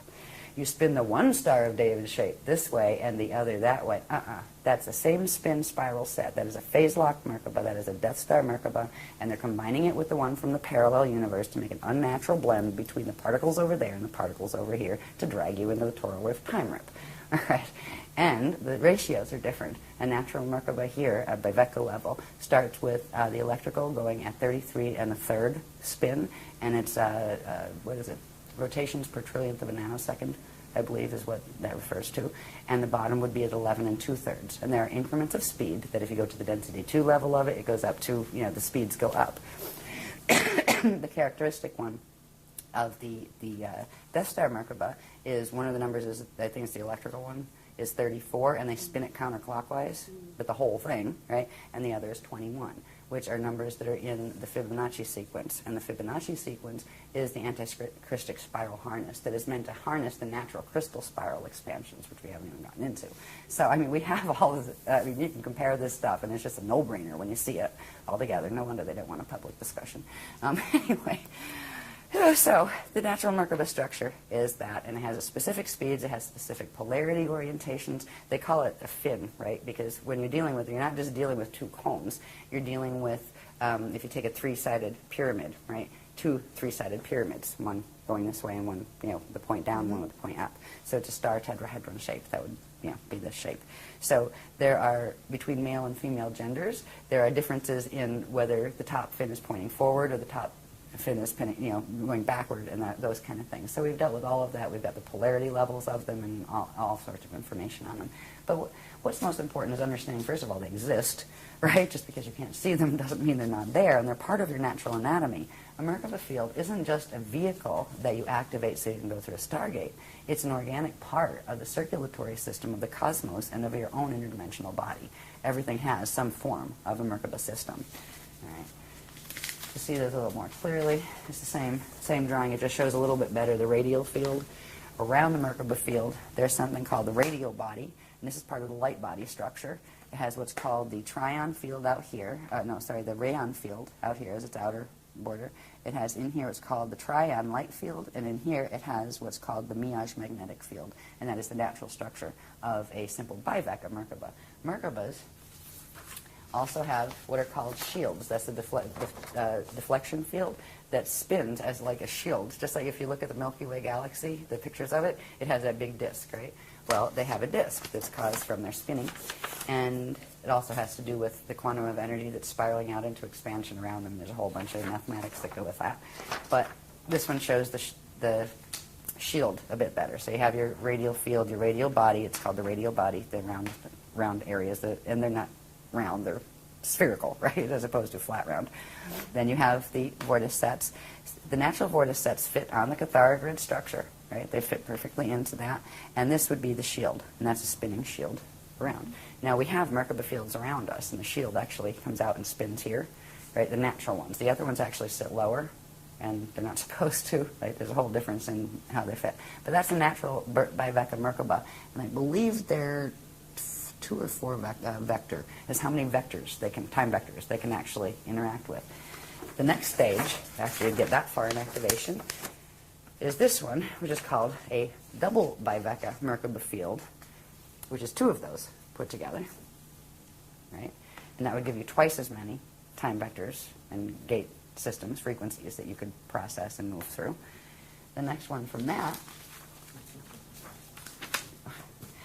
I'm going to go too fast, is called the Akasha Marker Bar. And this one, I believe these are 6 vector. The regular ones are 6 vector, and then they go up to 48 vector. But they start with this, where there's that cathara grid structure again, right? They have a double biveka one at the top, a little double biveka one at the bottom, and this huge structure that looks like a crystal umbrella, right? And that spins, but these are much faster than the smaller ones. And at a certain point, this is the one that if you were going up the natural thing, if you could go up from density 1 to 2 and 3 and 4 and up to the Eka part, which is at the center, this would be the one you would activate to get up there. Mm-hmm. But since we can't go up the vertical chain anymore because the density 2, 3, and 4 in this matrix have fallen, right? We have to activate even larger ones that can go through the transharmonic, time shifts into the aurora continuum. So you go for this one, and this one looks like this. This shows it a little bit better. That's more of the structure of the single Akasha Merkaba. All right. And all of these mathematics are very precise. And the way things fit together, the alignments on some of these were brutal, especially doing them by hand. God. Right. So just getting the cathara grids to fit together the right way to make those maps was brutal. And then you have all these other forms that are built on them. They have to align just right. So, they're very precise in their math. And what's interesting is the math is actually held in the picture. When you look at that picture, if you did what's called optical pineal induction, which means you look at it and you can actually blur your vision just a little, which actually helps it to focus just a little bit, not quite crossed. Right? There's several spaces you can focus, but if you focus a certain spot and this, breathe it in, it will actually begin the activation. You'll be able to feel the ripples, right, coming in. And the more you work with some of the other clearing your light body and healing your light body techniques and things, the more those things work much quicker. And you can look at a photograph once you have your vehicles operated, and every image you see has behind it an energy encryption. right? Literally a radiation signature.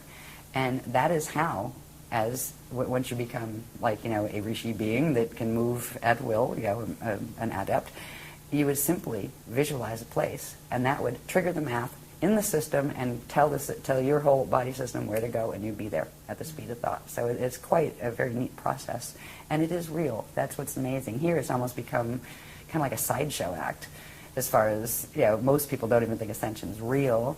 Some of the Bible people think the ascension's real, and they're expecting God to inhale them up into the sky in the rapture and stuff, and like, good luck with that. Right? Bless you. I mean, at least they still have some of the words. Right. The rapture is actually called the Rasha Pataur, and it's actually what you do with yourself once you hit the transfiguration stage and you turn your standard mortal atoms into Pataur, which are the eternal atoms. They're composed of eternal radiation that is no longer finite. So some of the words that have come through in not just Christianity but in other places do go back to the original CDD plates in the Maharata text translations. So anyway, that's the next level of Merkaba. That gets bigger. And then next thing, and we've been working on this for a couple of years now, I think. You have the one we just looked at, right? The Akasha Marker Bar. And then you have another one pointed upside down. Put them together. Forms this structure. It's called the Christ Star Crystal Capsule, right? And they are spinning fields. And in here, I don't have it on this drawing, but there are energy systems that come out. They actually look like wings, but they're energy as opposed to not solid bird wings, right? So this is where the concept of angels and things has come up, through our history. There were winged human type beings though. But anyway, the next stage is the Christ Star Crystal Ascension Capsule. This one will allow you to go in certain places. You can enter certain levels of that aurora transharmonic field with it, but you can't enter completely. Now, to completely move through and be free from it's almost like a mathematical ladder that you can go vertical, you can go horizontal, you can go diagonal, but you can't do this, right? In this one, you can do a little bit more of this, where you can go into the aurora continuum, but you still have more angulars. You don't have quite as much mobility of vehicle. The next stage, and this is what is needed actually to ride the spanner gates. If you were going to take a body out in a spanner, you would need one of these. They go from 24 to 48 vector. And these were just starting to activate. We activated the first one. We're beginning activations of the first one. And again, let's take two of these, right, put them together, and it forms a capsule. The one capsule goes along with what they call the Stardust Blue activation set, and we did that in the last workshop. And then the next one that we're going to do in this workshop goes with what's called the Starlight Gold activations, and it forms another one of those. So you end up with two of these in the same place. And then there's one more activation, and these are all part of what's called the Silver Seed activation, the Silver Seed Awakening. We'll activate this huge one around you. That is the one that this can tumble in any direction, while this tumbles in any direction, so you can actually go in any direction in the aurora continuum. And it also does other things. There's also the structure of the crystal temples that we are assisting the guardians in activating on the planet at key sites, where they literally form. And if you have your DNA coded to it, eventually you'll be able to see them. And you'll be able to walk into them, and somebody standing there that didn't have it would see you walk and disappear. Where'd that person go? Did I see a person? I thought I saw a person there, right? Where you would see the structure, and you would know it was there. You'd see it like as an oscillating thing in the air. You'd walk in, breathe, and go, yes, hi everybody, I'm on the other side now. Well, meanwhile, anybody behind you be going, where'd that person go? I didn't see them. I mustn't have, right?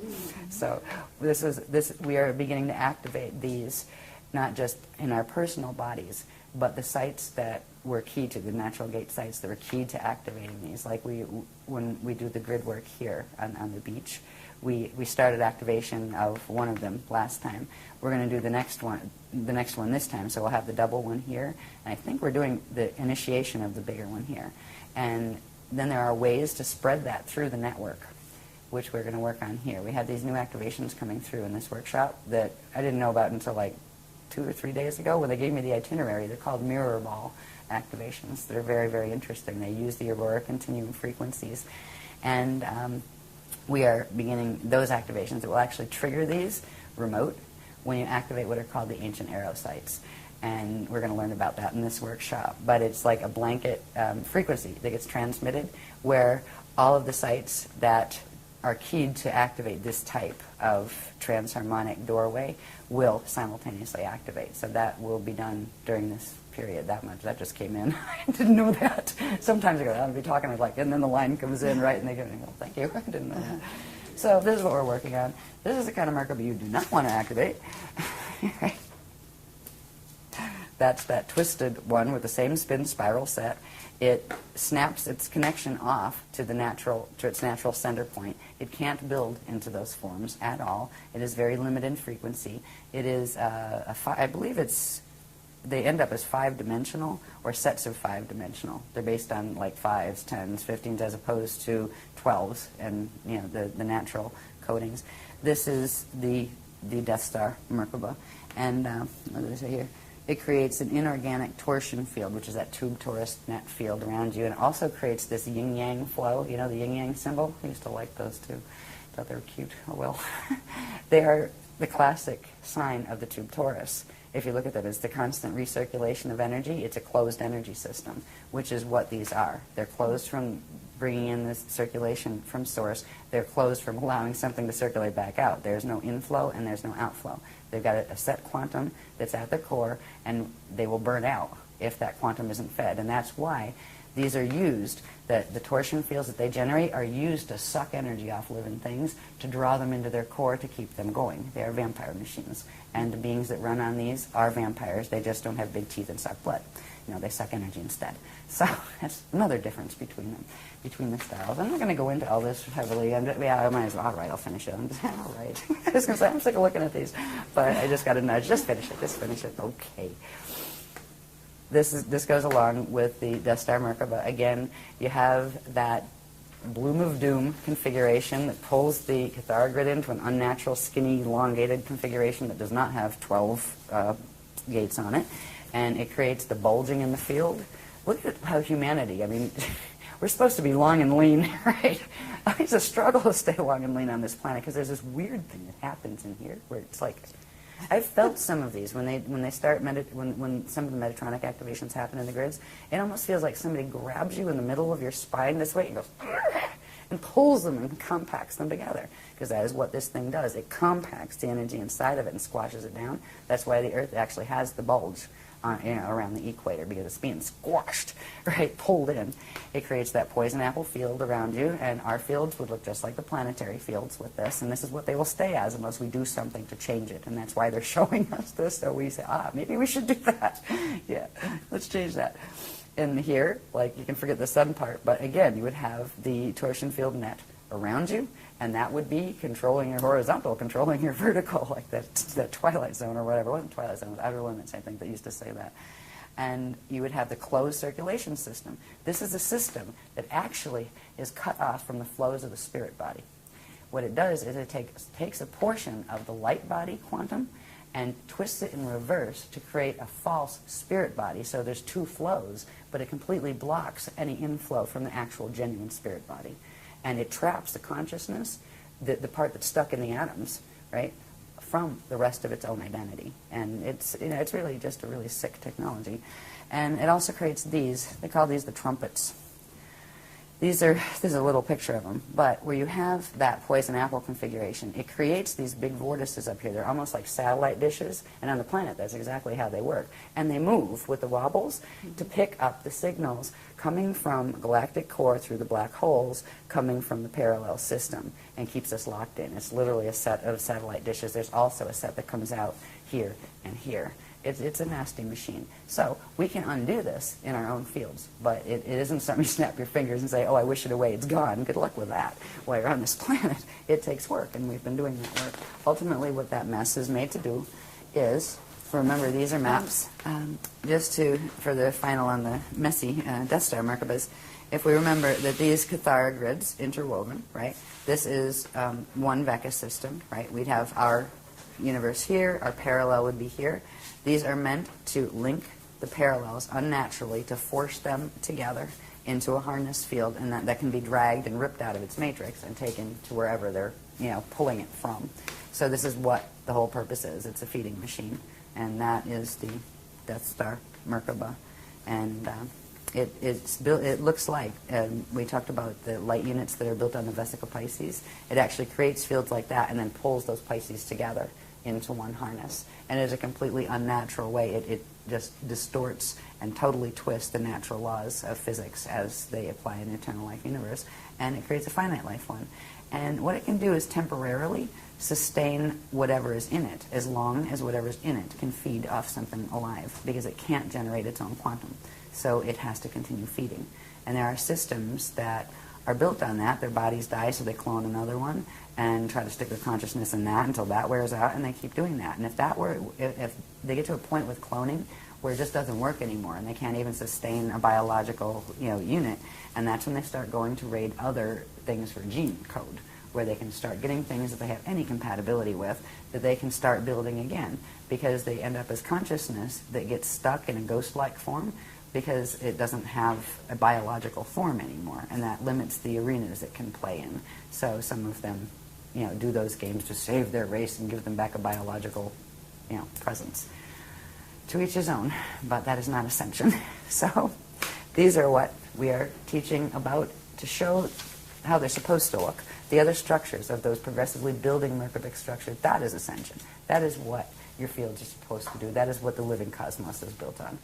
Now, this stuff, let me see, what is most important? Evolution, ascension, right. Yep. Oh, this is just a little chart. This had to do with, this is a summary of how many years of work went into all of these. It's a summary of, from the creation point, the stages of creation before you get to. This is the, re-evolution.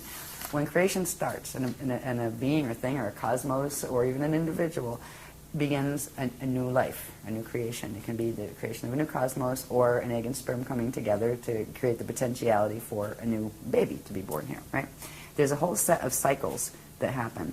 There's the creation and evolution of the eternal consciousness, and it works from the microcosm to the macrocosm. All right, we have the pre-Pardikai creation cycle, which is something we learned after this chart was made. They actually taught us these things, then took us back to what happened before that, right? Then there is something called the Navena and Nuvena Pardikai birth cycles, were just these Pardikai units of consciousness, primary units of consciousness, the primal substance of creation, where they are born. Then there's what is called the Siddha Akushate cycle, and this is where the spirit body is born first. And then the light-born cycle, which is where the light body is born. Then there's something called the star-born cycle, which progressively, these are different aspects of the light body, spirit body, physical body that are birthing, and there are specific cycles and time periods. Like if you're going to take the point of conception, for example, there's a specific point. They start with 12 seconds, then 12 minutes, and then 12 days after conception. What parts are occurring, and it ends up in the gestation of the baby, and then the baby coming out, and that kind of thing. At the life-born cycle, then we have the God-born cycle, and there's a series of, these had huge graph series with them, and huge explanations of, what the processes were. And finally, you get to the Christ-born cycle, K-R-Y-S-T. And this is that point, that still point of turnaround, where a being fulfills and activates all of its frequencies in its template, its natural frequencies, and is able to go into the Christ star vehicle and disappear from the outer domains and go back into the Adashi return domains in their Mashayahana body, which is that is the one that has gone through the Rashapata Ur, which is not that rapture. It's not somebody yanks you up from the, it's literally you've transfigured your mundane atoms or your mortal atoms into eternal life substance atoms. And you'll hold the form of that body. That will be what you look like the lifetime that you do that in will be the form that you have. But it will be a form that you can choose to change at will. You can choose to have no form. You can choose to have your main form as being an orb, which is like, it saves on housing. Seriously. Think about it. If you just manifested a body when you needed one, right? I'll go interact there. I'll, be a cat today or whatever. But anyway, at the end, it starts somewhere, and the expansion cycles end somewhere, and they end naturally when they turn back around and start going back in towards source. And then there's the whole thing. If a being goes through that, goes through the Adashi return cycles, returns as whole with their full memory matrix. That's the difference between doing space dust fall and returning as space dust. Your memory matrix is shattered. You just, you're still precious to God's source, but you're undifferentiated units of consciousness. And when you go back whole, then you can actually birth as a star, where what was once, say, a human being, can actually go through this cycle, and the next thing they will incarnate is a star. And that's a whole different level of evolution that you probably can't even put words on while you're in a human form, in these languages. But this is what evolution is really about. What Ascension is about is natural evolution, organic evolution.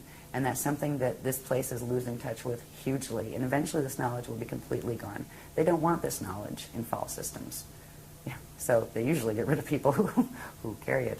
But fortunately, this is still a blended system. That's why we're still living and breathing and still trying to say, yo, let's go for the Christ Star train, whatever.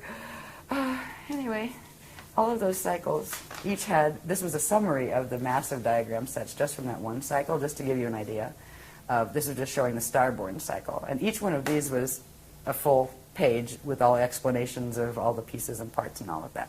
So it's just an amazing structure. The structure they have showed us, the processes involved with those structures, it's just, I look at it and just go, wow. I might not like the job because I'm exhausted because the workshops are always crazy with time and everything, and it doesn't go the way I wish it would as far as that. But look at this stuff. How could you not go out and teach that?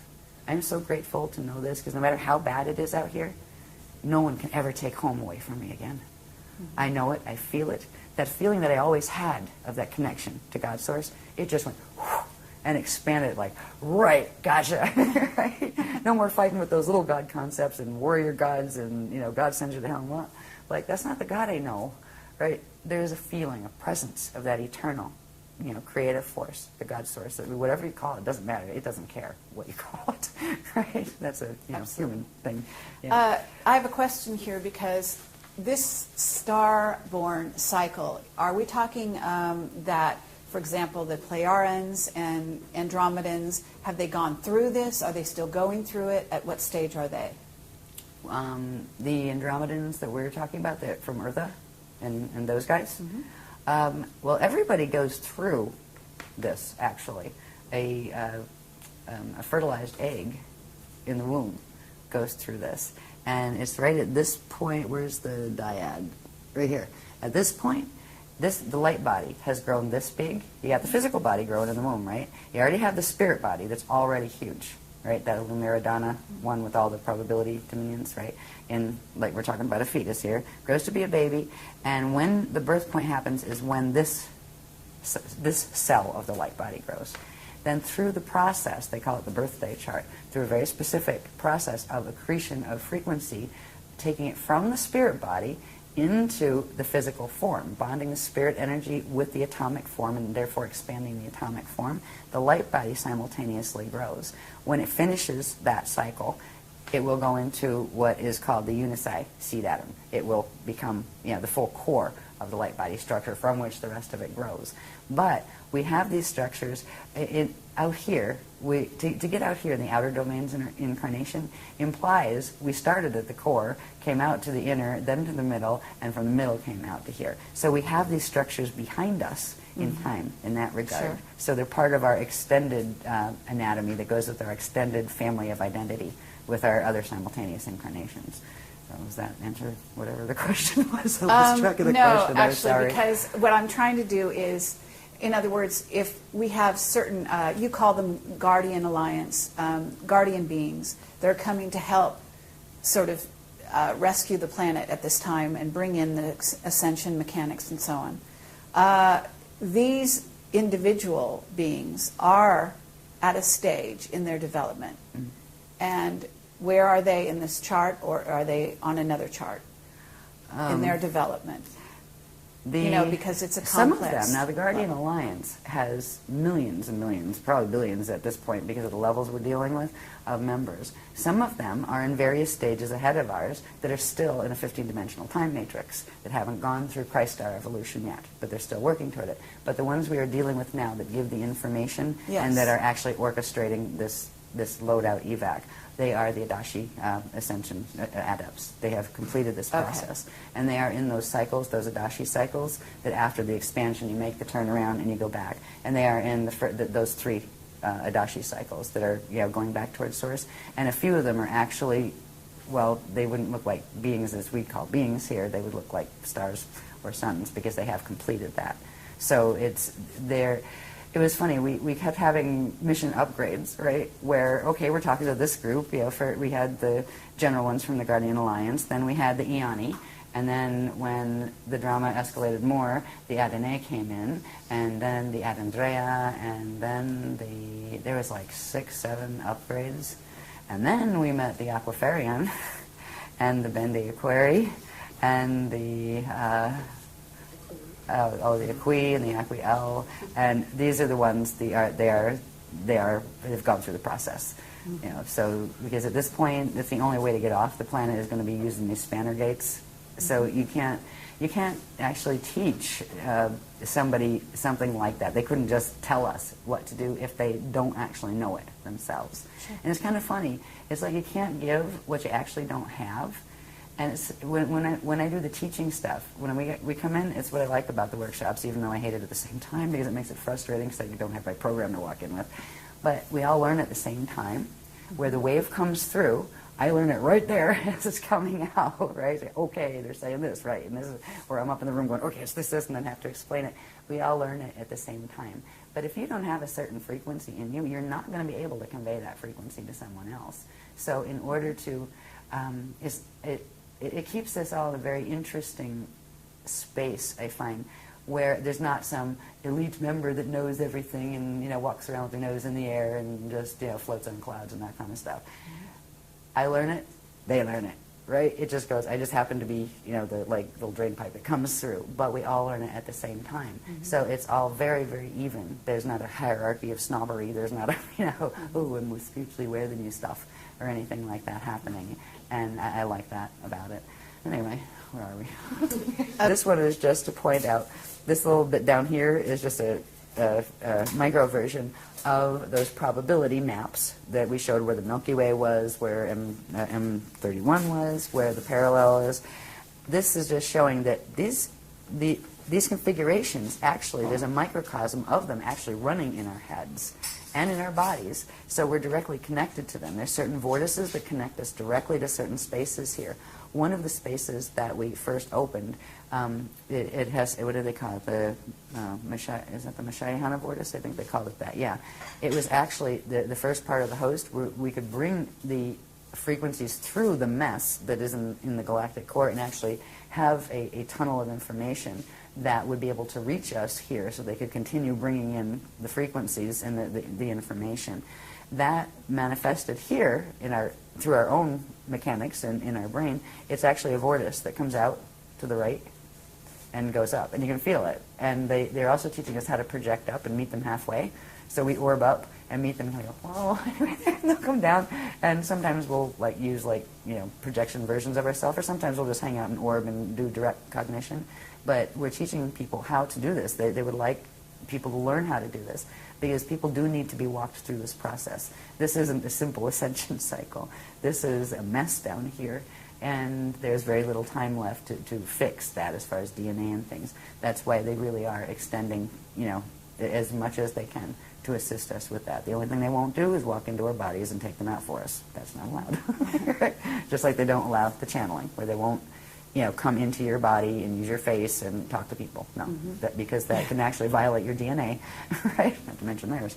So it's just to show, there's lots more that showed at the time in that workshop, but it's just to illustrate that those maps and everything and the frequencies that are running there are directly connected right into our biology. They're wired right into our brains, right into our electric systems, as well as our subtle body fields. What the whole thing comes down to, really, is the battle of the spirals. Well, we left off on the dueling spirals, the Eternal Life Crystal Spiral and the Metatronic or Fibonacci Spiral, which is part of the Death Star Merkaba technologies.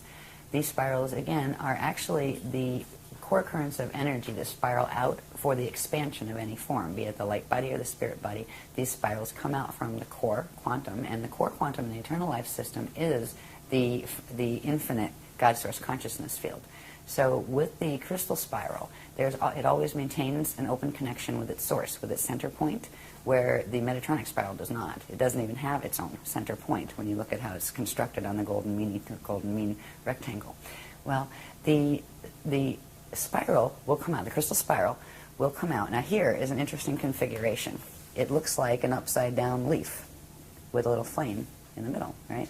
What this is you have one spiral, crystal spiral, that comes out in expansion clockwise, and that's in what's called the Itori side of the cosmos, because every one of these spheres has one that also spins in the opposite direction, which is called the Adore side. So we are in the Itori systems, and the expansion of the spiral, or of the energies there, is clockwise. At the same time, there is another quantum and a spiral that counter-spirals out on a counterclockwise rotation, which is the expansion spiral for the system that goes in the opposite direction. Just because it's going in the opposite direction doesn't mean it's negative. This is the structure where you have the Itori side and the Adore side. If you have something spinning clockwise, there is another one that is a companion that spins counterclockwise. The systems are separated, even though they're in the same place. They're on opposite angular rotation of particle spin, so they're visible to each other. They pass right through each other. But these spirals are synchronized with each other. So the crystal spiral spirals out on that they refer to as the electrical spiral, spirals out on the clockwise, and then the more magnetic one spirals out on the Adore side, and at a certain point they cross over and meet at this axis, right? And it's this is only shown a little bit of the expansion, like where it comes out from the center and does one round, same with here. There's a whole set of things that happen when eventually they meet up here. In the first cycle, before they meet here, they actually meet here, and there's something called a flame cycle, a flame shift cycle, where when the two currents meet, they merge and do a replication and create a flame, the eternal flame, the living flame, and then that shifts to this position. So you have the eternal flame from the first time they encountered each other in the small set, like with the small set here. This is showing it did this one round small set, then it's coming out again. When they come out again, they cross over down here. And this creates certain passages. There are certain things that it's not just this spiral, but there are these little spirals that come out on each of them that form those little petals that come out on each of these what are called octants, these breakdowns that are actually part of the time clocks of how these work as far as the time cycles, how they work. So you end up with the main spiral, and then these smaller spirals that send energy back and forth through, and that's what forms that petal effect inside. So at certain points, now this is actually a time cycle that has dates plugged in that started with last April of 2009.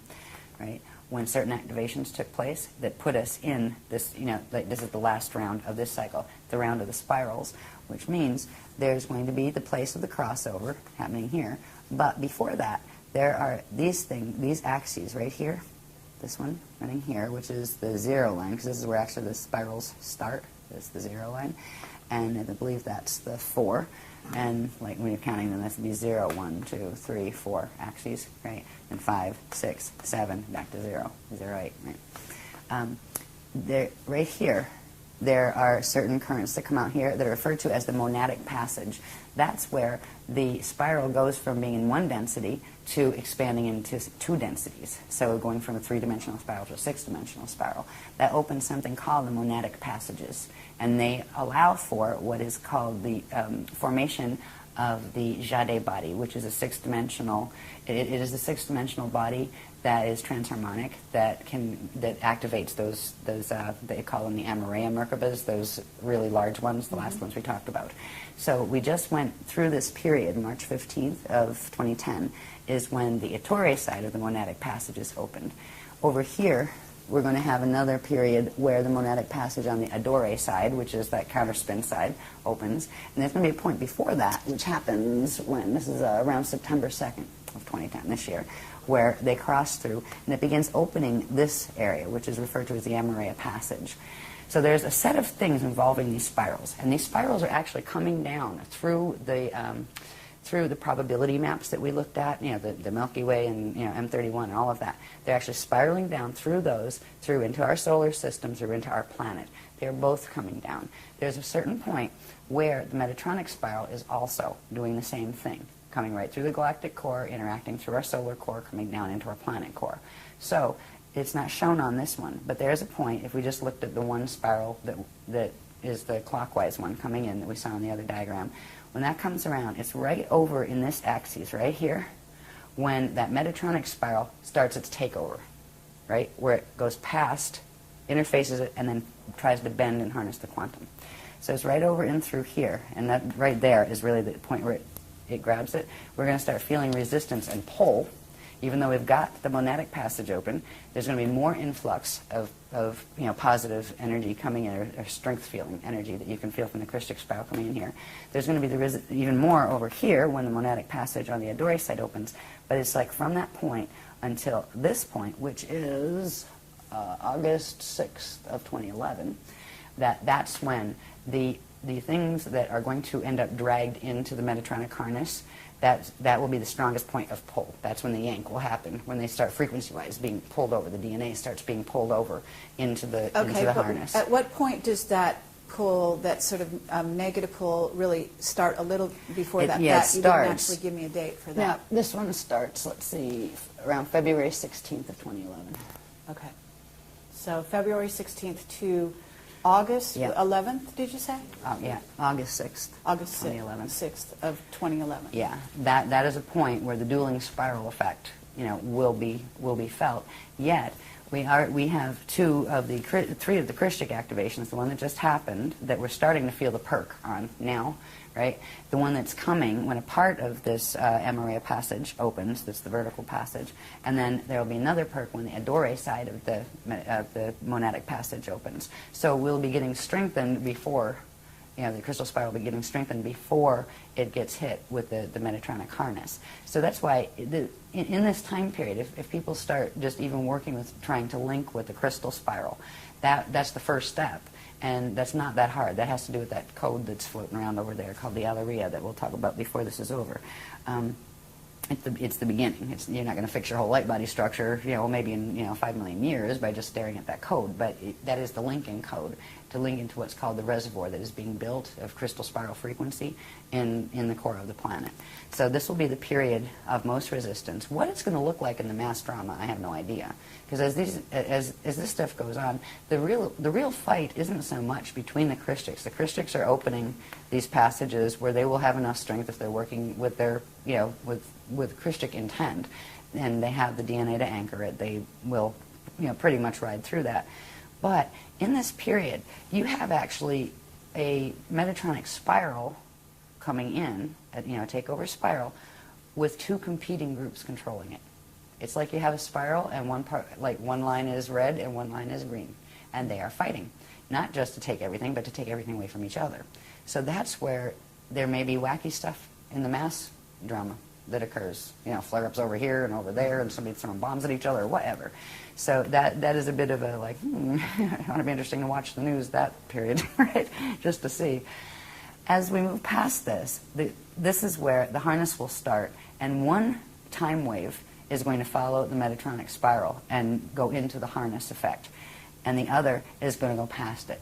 So we're already got the two time waves going, but the Christic time wave is just starting to come into activation. It will grow stronger as these monadic passages open. When it'll go through this period where the Christic spiral will be strong enough to not be taken over by the other. But the rest of the planet that's sitting there doing nothing and not bothering about it, doesn't want to know about it, doesn't even know what the word chakra means, right? Well, fine.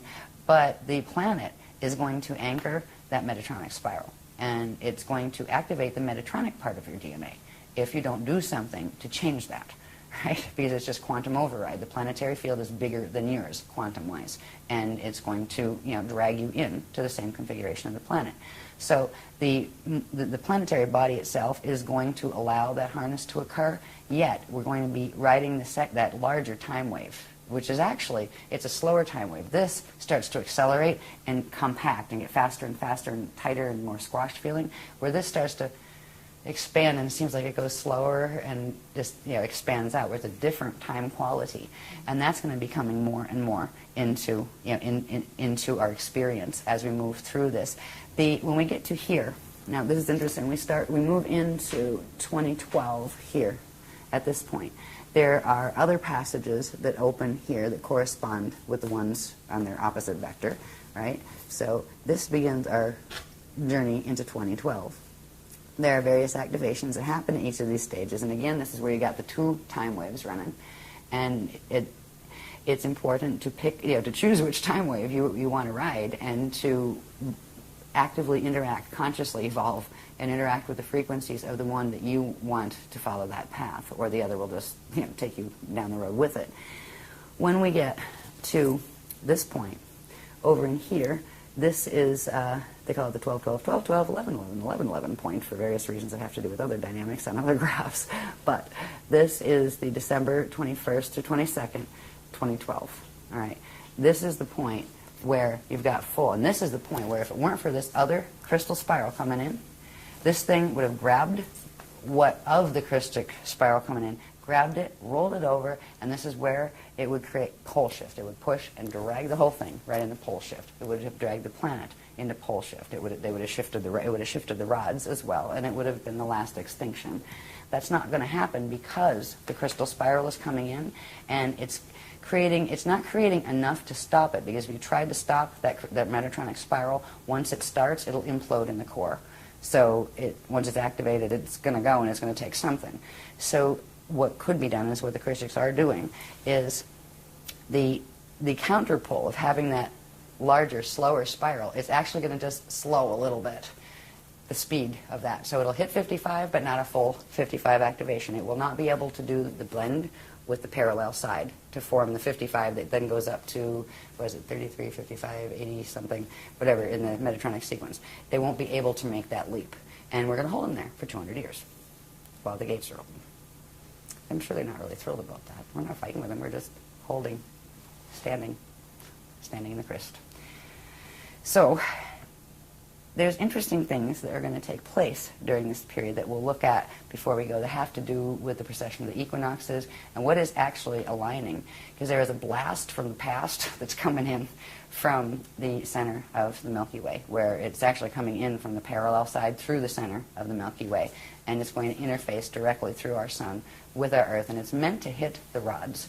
And it's meant to knock the rods to actually make them spin. And it would spin one way, one the other, and literally crack the plates of the equator. And, I mean, something like that, there's no life left on the planet after something like that. And this is what the whole 2012 thing was about with the Mayan calendar and all of that. They saw an end time. They were warned about it. They were told they were going to be taken off planet. In the ancient days, the Mayans were, because they are connected with the Anu races. And, so they were told that our children and will come and save you, that kind of thing, when the end times come. This end time was known since, this drama would unfold at this time, since 22,326 BC, because that was the last stellar activation cycle when the gates opened. They cannot do this when the gates are closed, or it would just blow up the planet. So they had to wait till the next natural increment when the gates would open, and then they were going to go for the final conflict drama, and that's what we're watching. So it's not a new drama. This is the end of a very old one. But it isn't the greatest outcome that could have happened. It wasn't, when the Voyagers books were written, what was hoped would occur. But the choices that were made on this planet by the consciousness field here, they could have done more with that information. They didn't. No, I mean, I was the one with the little workshops, and the ones teaching the other paradigm had much bigger ones, and that was fine. It just meant who was running which Merkaba, right? There was a lot of people running the anti-Christic Merkaba mechanics. Every person is a unit of energy on this planet. If half of those had spun their Merkabas this way, we might have held the Bridge Zone project. But it didn't. It was a choice that was made by the consciousness on the planet. And that's okay. We're still standing. We'll still stand on the crest, even if only 3 people show up. It was never about how many. But it is as far as the grids go. The grids were oversaturated with the amount. And it was not just from here, it's also from other things that are being done, like HARP and various other machines that look like museums in France, and things like that are actually machines that are set up to create very specific, repeated patterns of cycling pulses, right? Even sometimes there are speed limits set on very busy highways to keep a certain pulse in the grids. That 55 is real popular. Oh, yes.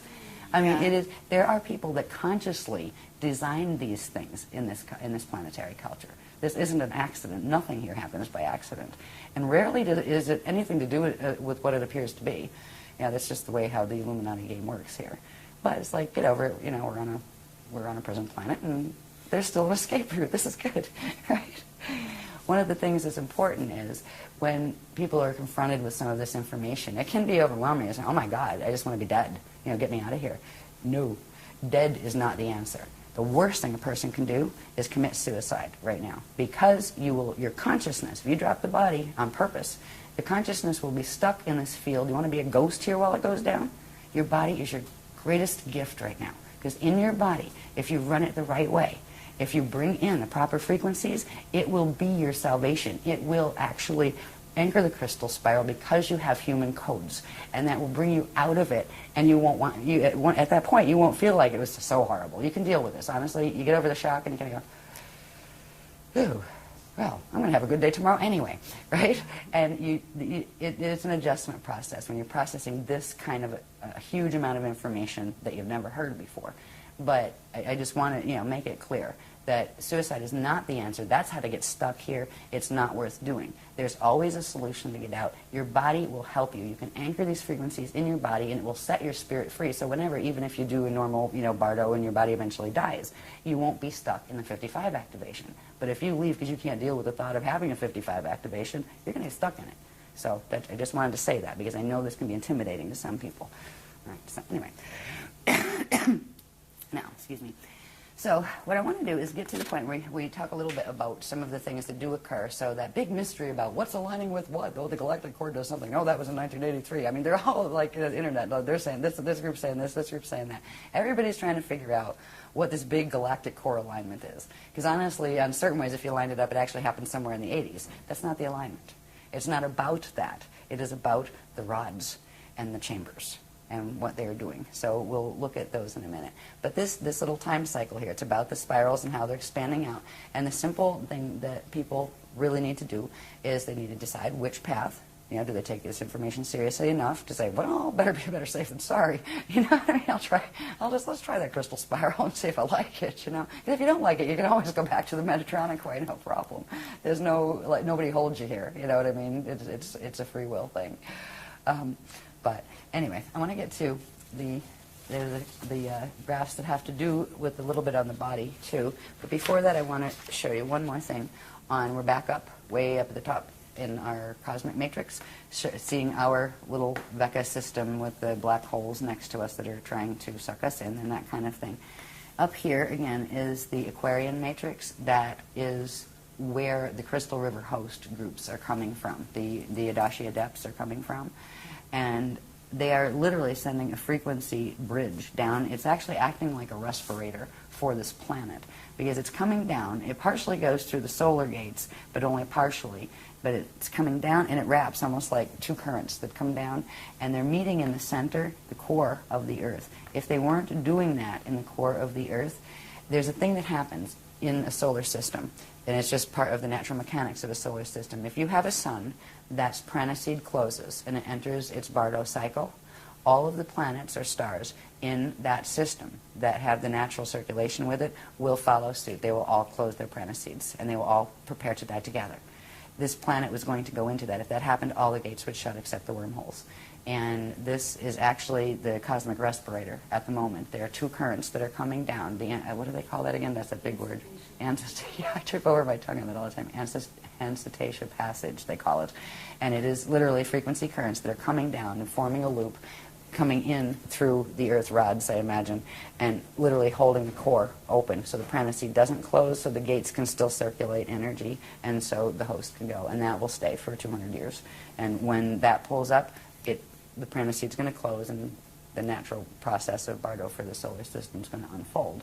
So whoever does stay here after the 200 years is going to have a very interesting evolutionary experience, because there's going to be progressively more limited resources. You're going to watch species go extinct at hugely fast rates because they want out, right?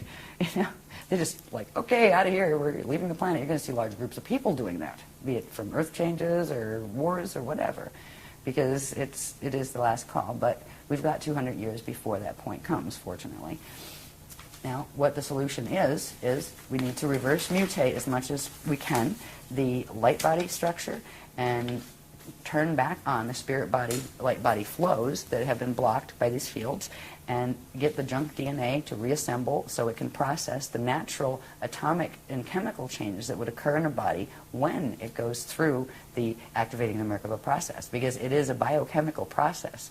The part in the process called fetal integration, that is when the consciousness from the spirit body begins to enter the fetal body in the baby, right? It starts to come in.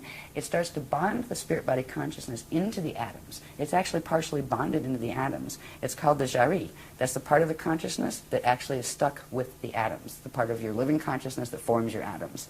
And that part, when you go through a natural Bardo or ascension cycle, the jari is freed, and the atom is able to go through a biochemical process that involves an element or a transient element called celestaline. There's something called a celestaline wave. It has to do with the substances they used to call white powder and blue powder gold. All right, they're monoatomic, but they're natural monoatomic atoms that are formed, and they allow the body to become a superconductor where the angular rotation of particle spin on the atoms can shift. They blend instead of annihilate with their antiparticle, their natural antiparticle, and they can go into ascension. So the biochemical processes that we're working on, they're directly connected to the DNA, directly connected to the epigenetic overlay that is triggering the DNA and telling it what it can and can't do. The techniques that we've been working with all along have progressively started with fixing the light body structure, then different layers of that, then what's called the crystal body structure that's part of the light body structure. Then we went into turning back on the core flows of the spirit body structure. Now we're working with what's called the Ajay body structure, which is the part of this anatomy that brings those two together and allows the core flows to happen where you can actually go into orb. These little orbs we see in some of these photos and those kind of things, eventually we will be able to turn ourselves into those as a traveling medium. What you don't see with an orb, a natural orb, would have its Merkaba fields moving around it, right? They're the parts you don't see, but you might get a photograph of the orb itself, right? You can also have orbs that are coming from the other system as well, where they are using the Death Star Merkaba, and you can't tell just by seeing the orb. You would have to be able to see the structures of its system and whether it had a poison apple-shaped magnetic field around it, or whether it had the natural thing that looks like a butterfly, which is the natural electromagnetic field. So anyway, when we're going to think about reverse mutating, it has to do with techniques, not techniques in a laboratory where you have somebody go play with your DNA. You play with your own DNA by literally, first of all, knowing what pieces of the anatomy you're trying to turn on and trying to heal, and working with them directly through certain breathing techniques, through certain visualization exercises, through certain projection exercises. There are even certain movements and some yoga moves that the Guardians refer to as logas, because you also use energy work with the chakras with them and things. There are things to do that help the body to get into the space where these things can be repaired, so you do become able to do these. We have structures in the body that have to do with it. These were in some of the earlier teachings. It shows the density 1 body, and this would be your density 2 body. If things were normal right now, say you could say this was your Earth body and this was your Terran body, Terran density 2, right? But we actually have these fields on each density level. This would be your soul level body, and this would be your incarnate level. If you had the density 3 one here, you'd have your oversoul, then you would have your avatar, then you would have your rishi level. Now, this is 3 dimensions here, this is 3 here. They each have their radial body structure. They are connected, but these have to be opened. So these become a 6-dimensional structure, because the gates that we're going through require the 6-dimensional structure that actually has a 24 to 48 strand capacity, which is where the host comes in and those fancy Merkabas come in. But part of what this is, and we have the light body training courses that are in like the K23 manual and that stuff, they teach you how to open these things, like this part of how do you fix stuff, right? And see, there's certain activations that will then, now this one's starting to get different shaped, right? You do certain other activations, you still have your spherical one up there, but this is starting to look like a flame, right? And then, when you finish those sets of activations, you've got your flame body activated. That's the 6-dimensional aspect, all right? Now, before we do this, there's one thing that can be done to link with that spiral when it's coming in, or the crystal spiral when it's coming in, and at least then you're linked with that. But if you want to actually try to clear the other mutations out so you have a stronger field and so you don't get that Metatronic pull as badly from your own DNA as the Metatronic one's coming in, there it's worth working with these technologies if you haven't done the activations before. And there's tons. There's a newcomer set of techniques and activations where to start this process. But it is a process, and you don't have to, like, bury yourself in it.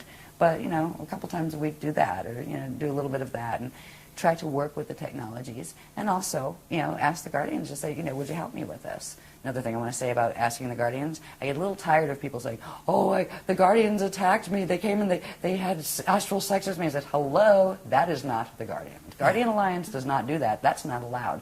No sexual contact whatsoever. No abusive. They don't yell at you. They don't tell you to do things. They don't say you have to. They don't say you must. If there's something they'd really like you to do because they think it's in your best interest, they'll request that you do it, but you can always say no. So if open rapport and communication does come. There's all sorts of things out there calling themselves Guardian Alliance that are not. And you have to be careful with that. Our DNA right now, if you've done nothing with your DNA to get your line clearer, it runs 2 lines. It'll actually run 3. You can run a Christic one, a green one, or a red one, which means an Anunnaki one, a Drac one, or a Christic one. So we've all got combinations of those codes. So anyway, I just wanted to add that in there, because we get a little tired of hearing people say, I'm going to go to the newspapers. I was like, well, good luck with that. But that's not us. You know what I mean? That's not our guys. They don't do that. In fact, we've taught against that, and we've taught to watch out for that for ages. If they were going to do that, they wouldn't be teaching not, to look out for that, because people are doing it. Also make it clear that other people who offer to activate your DNA for you or your flame light for you is at the same time. Exactly. Yeah, there's been another thing that some well-meaning or not people have done where they'll say, oh, I'll give you a session and I'll activate your 12-strand pattern for you. Oh, I'll activate. There's nobody that can do it for you but you. It has to be you that does it. You have to choose. There are simple techniques. They're not hard. They're simple meditation techniques. It's really funny. When people first start them, they usually fall asleep halfway through the tape, or maybe a quarter of the way through the tape, because the DNA can't hold all the frequencies it brings in yet. But the more you use the tape, the more you'll find that you can stay awake during it, right? Even if you don't stay awake, you're still picking up some of the activation. The point where you can actually stay awake through the whole thing means you expanded the DNA activation level enough to hold the level of frequency that tape was bringing in. All right, so as far as having other people fix you when it comes to DNA activation, you are much, much safer to just look at various techniques, feel which one feels better for you, and use that one, and not have somebody else. Because you know what? Nobody else can activate your DNA for you, but they can transfer things into your DNA that weren't there otherwise. They can implant you that way, and some people are being used that way. Sometimes they don't even know it, that they're well-meaning. But where did they think? Like, what kind of ego does it take to say, I'm going to go activate your DNA for you? Hello? Get your ego in check. You know what I mean? Absolutely. So anyway. Let's talk a tiny bit about monatomic gold, because there's a lot of misinformation about that. Yeah, we put out an article about that quite a while ago. It's, don't take it. Just we'll start there. There is a natural version of that, an organic version of that in an organic ascension process, or even just Stargate passage process, that the body secretes itself. That there used to be a horrible period in Egyptian history and Atlantean history where angelic humans were captured as soon as they did a gate cross and killed so they could scrape the powder off their skin before it evaporated, because if the ones that didn't have gate codes took a little bit of it, it would give them a temporary burst where they could force themselves through a gate. It becomes addictive, and it actually destroys the body if it's not made within the body itself. And it's a product of a natural transient element called celestaline. We've talked about, this gets into some of the heavier atomic things that we've talked about in some of the workshops, that has to do with a substance called hydrolase, which is living water, sort of. Yeah, it's water with nitrogen, isn't it? It bonds to it, yeah. It's the natural state of water, where the water here is actually mutated because of the way the planetary grids are. So as far as taking the outside substances, if you have to take something because your doctor tells you have to, we say, don't throw away medical advice right now. We're all walking a double line down here. Like, if I had to, I would go to a doctor. If the doctor said take an antibiotic, I would. We don't tell people to stop medical treatment or even psychiatric treatment. You have to be careful there and find somebody qualified enough and awake enough themselves to respect your choice of spirituality, right? Because a lot of for psychiatry, a lot of places you go say, yeah, I've been astral projecting and it's getting on my nerves. I'll put you on a drug, right? Oh, you're having no. Actually, I'm having astral projection. Hello. Yeah. If they can't deal with that conversation, find another doctor. If it's a physical symptom, there are certain things we can work to help fix in ourselves. But there are certain conditions that if you want to keep the body alive longer, you may have to have that, what may be intrusive at the moment, and that's always a personal choice. I would probably be much less likely to rely on a doctor for myself than I would be for my child, for example. Right? I might take chances with me, but I'm not going to take it with my children or someone I love, or my husband or something. So that's personal. But we're not one of those groups that say, oh, everything has to be holistic, and eventually, yes, eventually we'll all go back to being breatharians, and we won't have to eat because we'll be able to do solar symbiosis and actually create hydrolyze in our body just by breathing air and sunlight. And that's what our bodies are supposed to do. They don't do that really well right now, so if you try to be a breatharian, you tend to starve to death and get very sick. So there are places, we're right now in a space of evolution where there are changes we need to make in our biology just to hold the essential potential and to start activating it. And then there are changes that will come naturally, but if you try to force them, you're going to actually make yourself sicker.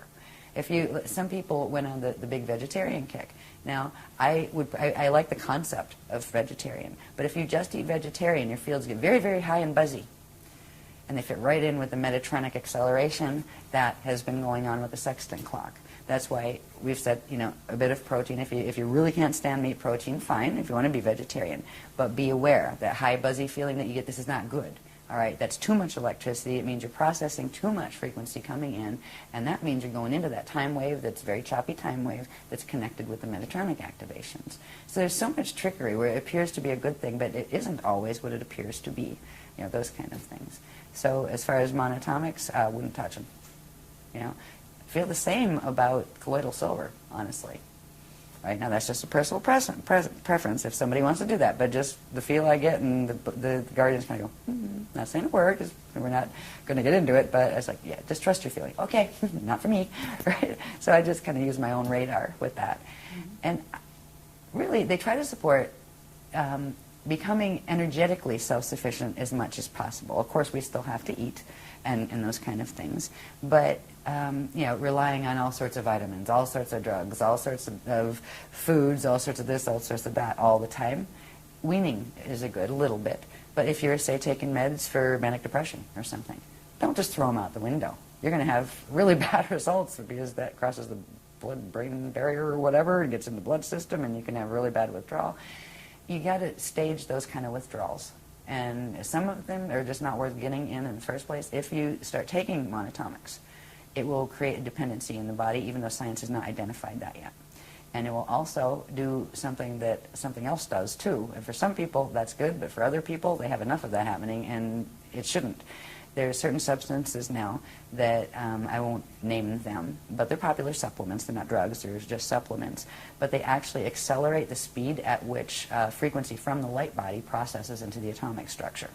That can be good for some people who have a sluggish field in certain ways, but it can actually override and take it into Metatronic twist for other people whose flows are faster or even normal. So it's very individual with that, with those kind of things. Eventually we'll have more guidelines, and eventually they're going to let us know a little bit more about what foods are more Metatronic than others and those kind of things, which would come down to what trees are Metatronic and what ones are Christic, what animals, it gets to the point where it's hard enough to look at what teaching sets, and what people are affiliated with them. It's almost heartbreaking in a way to have to see which is going which way. But eventually, as we work with our bodies, especially if we're serious about getting the physical body through. You don't have to get a physical body through to be able to ascend. What you do have to do, if you are just saying, well, I can do a normal death and, that gets my spirit out, there's one thing that's very important. And this shows you the horror that's been run here. How many teachings and how many systems, cultures from the past that can even be remembered bury bodies? When you bury a body, it's trapped the verbody cell. It is anchored to that space-time location. The spirit is trapped to the space-time location. If a person bardos out, there's a natural process, the chakra shutting down, the dark matter template separating, the consciousness pulling itself out and up. And it needs to release the verbody cell, cremation is the way it was always done. Now, normally, if your body, your DNA is working the right way, you wouldn't have to worry about somebody burning your dead body for you, because you would actually transmute it yourself and just like have somebody lay it down in a room for 3 days and it would disappear, because you would turn it into vapor and pull that part of your consciousness out, and there'd be a little dust left, and that was the vibhuti left from the body cell that was the donated quantum from your two parents that gave you the fetal pattern to begin with. So this is one of the horrors here. How many religions are teaching to bury? That is the absolute opposite of Christian teachings, of ascension teachings, and it's heartbreaking. But there are a lot of rescue missions that do go on in the planes, the various plane structures of Earth, because the guardian groups know this, and people are getting stuck here for eons, right? So there are particular times when the guardian, they're called way showers, will come in and actually round them up and say, okay, there's certain things you have to do. They have to release that connection, and that's quite a physics mechanics thing, kind of a little bit like brain surgery, but there are guardians that do service them. So if you have people that you love that died and are buried, you might want to put out a good word to whoever the way showers of the Christ are. And they're not always just the Guardian Alliance people. There's lots of Adashi Adepts and people out there that handle these things. But if you want to solve that problem in the first place, if you're not planning on getting your body to the point where it can do a full transfiguration, because it is sometimes a lot of work. At some point you're going to have to change your diet. At some point you're going to have to spend more time focusing in say meditative spaces or projection spaces than you are focused here. And that can get in the way of your life down here. It's okay to die as long as you do it well and take your quantum with you, and that means cremation. And that's another thing that people might hate my guts for. Sorry. Yeah, since they're hating my guts, I might as well say the other one that's on the other end, the fetal integration one. Yeah. You were wondering if I was going to do that, weren't you? Yeah, oh, might as well. In the natural process, it's been explained very, very clearly, the fetal integration process, from the point when an egg and sperm come together. I mean, down to the first 12 seconds. The second, what happens? What part of the spirit body grows first? What part of the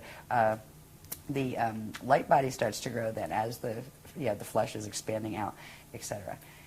33 to 56 days after conception is when the soul can start to integrate, or the spirit can start integrating into that body. Until that point, yes, the body is alive. It is being fueled by the quantum donated by the two parents.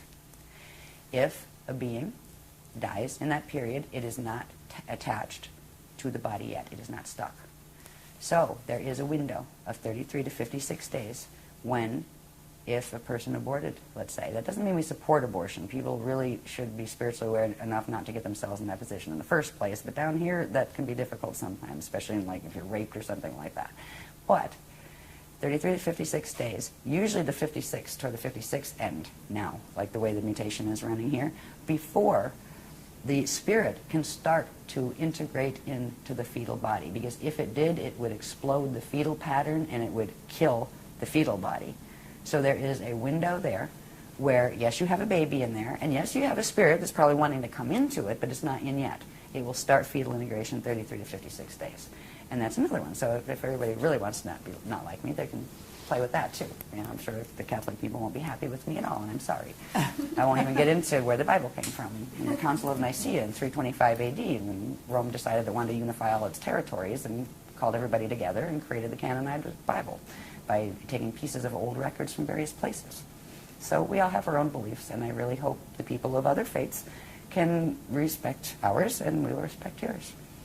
Anyway, let me get back on the graphs so I can dump at these. Okay, no, that's absolutely fine. Oh, talk about just hitting every little bit. Well, that's what we're all about here. We're just it just felt like it was the right place to put that. As much as possible. Pushing the envelope. Well, it's already been said. I mean, these things have been published and been said in our workshops, but I've never been on YouTube. Well, get ready.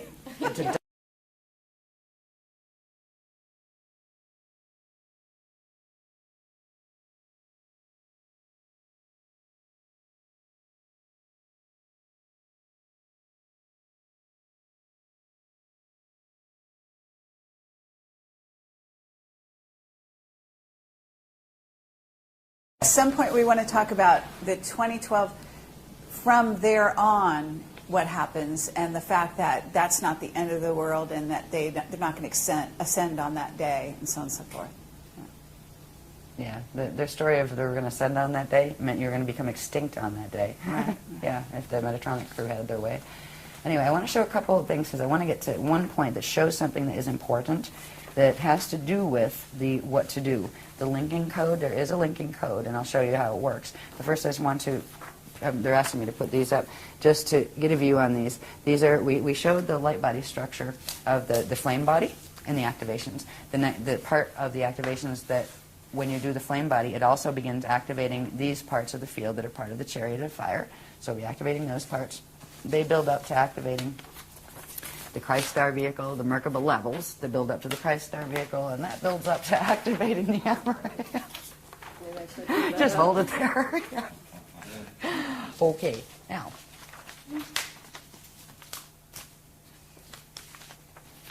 Go back to the Alaria. No, that's not the Alaria, that's the Lumiradana. That's the spirit body structure, right?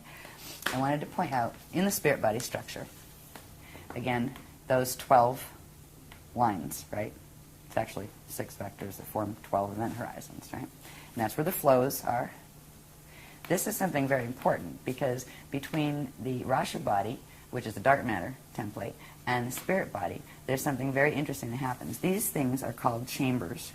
Now, on the light body structure, these 12 chambers would be called fire chambers.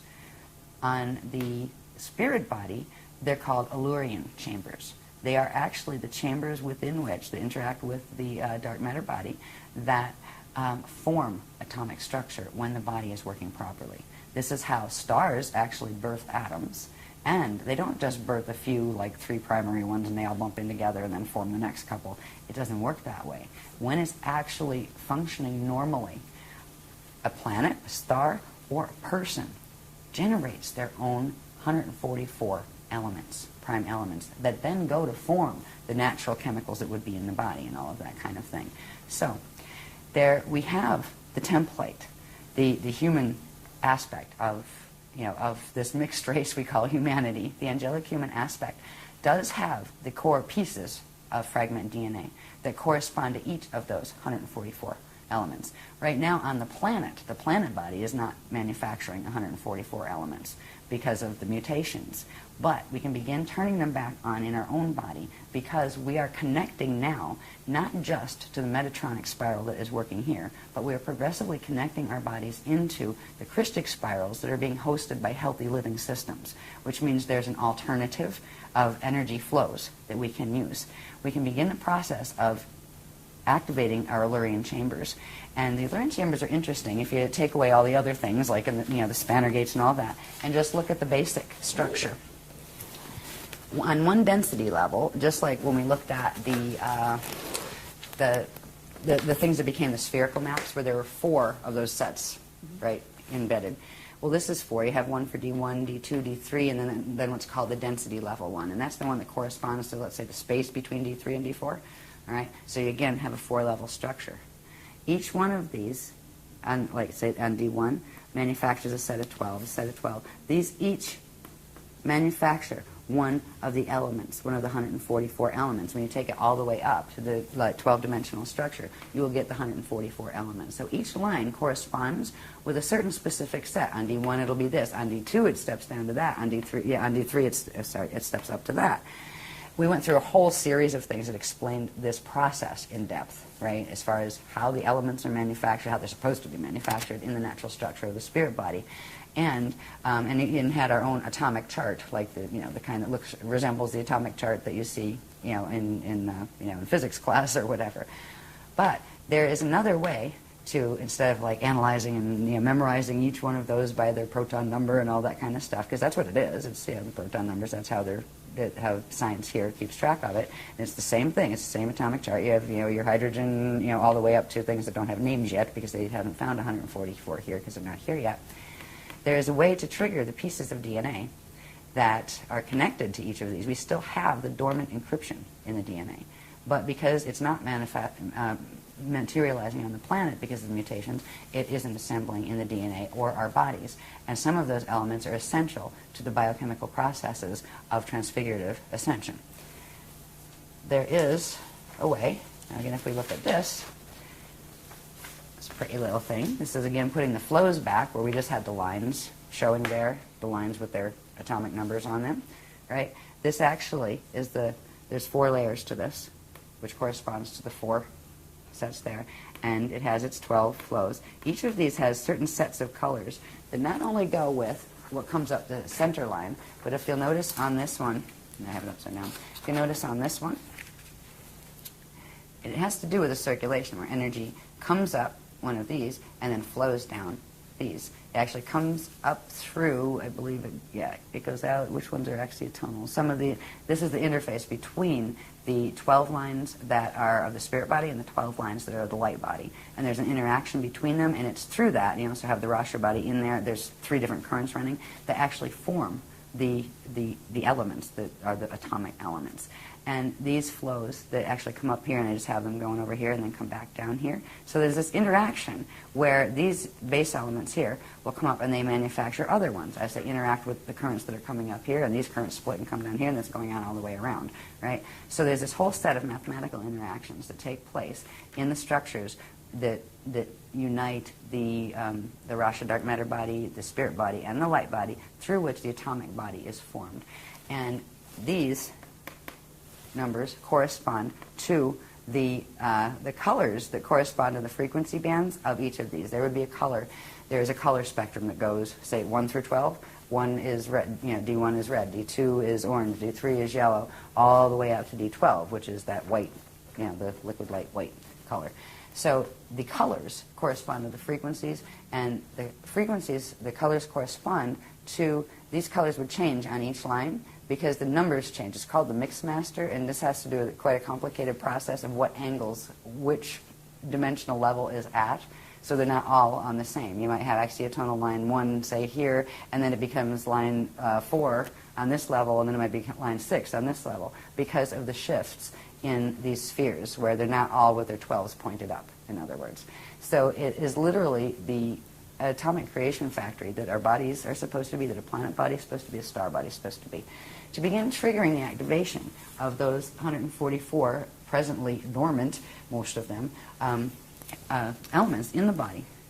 This code can be used through optical pineal induction. Now, it works a bit in its black and white form, where it shows its number correspondences.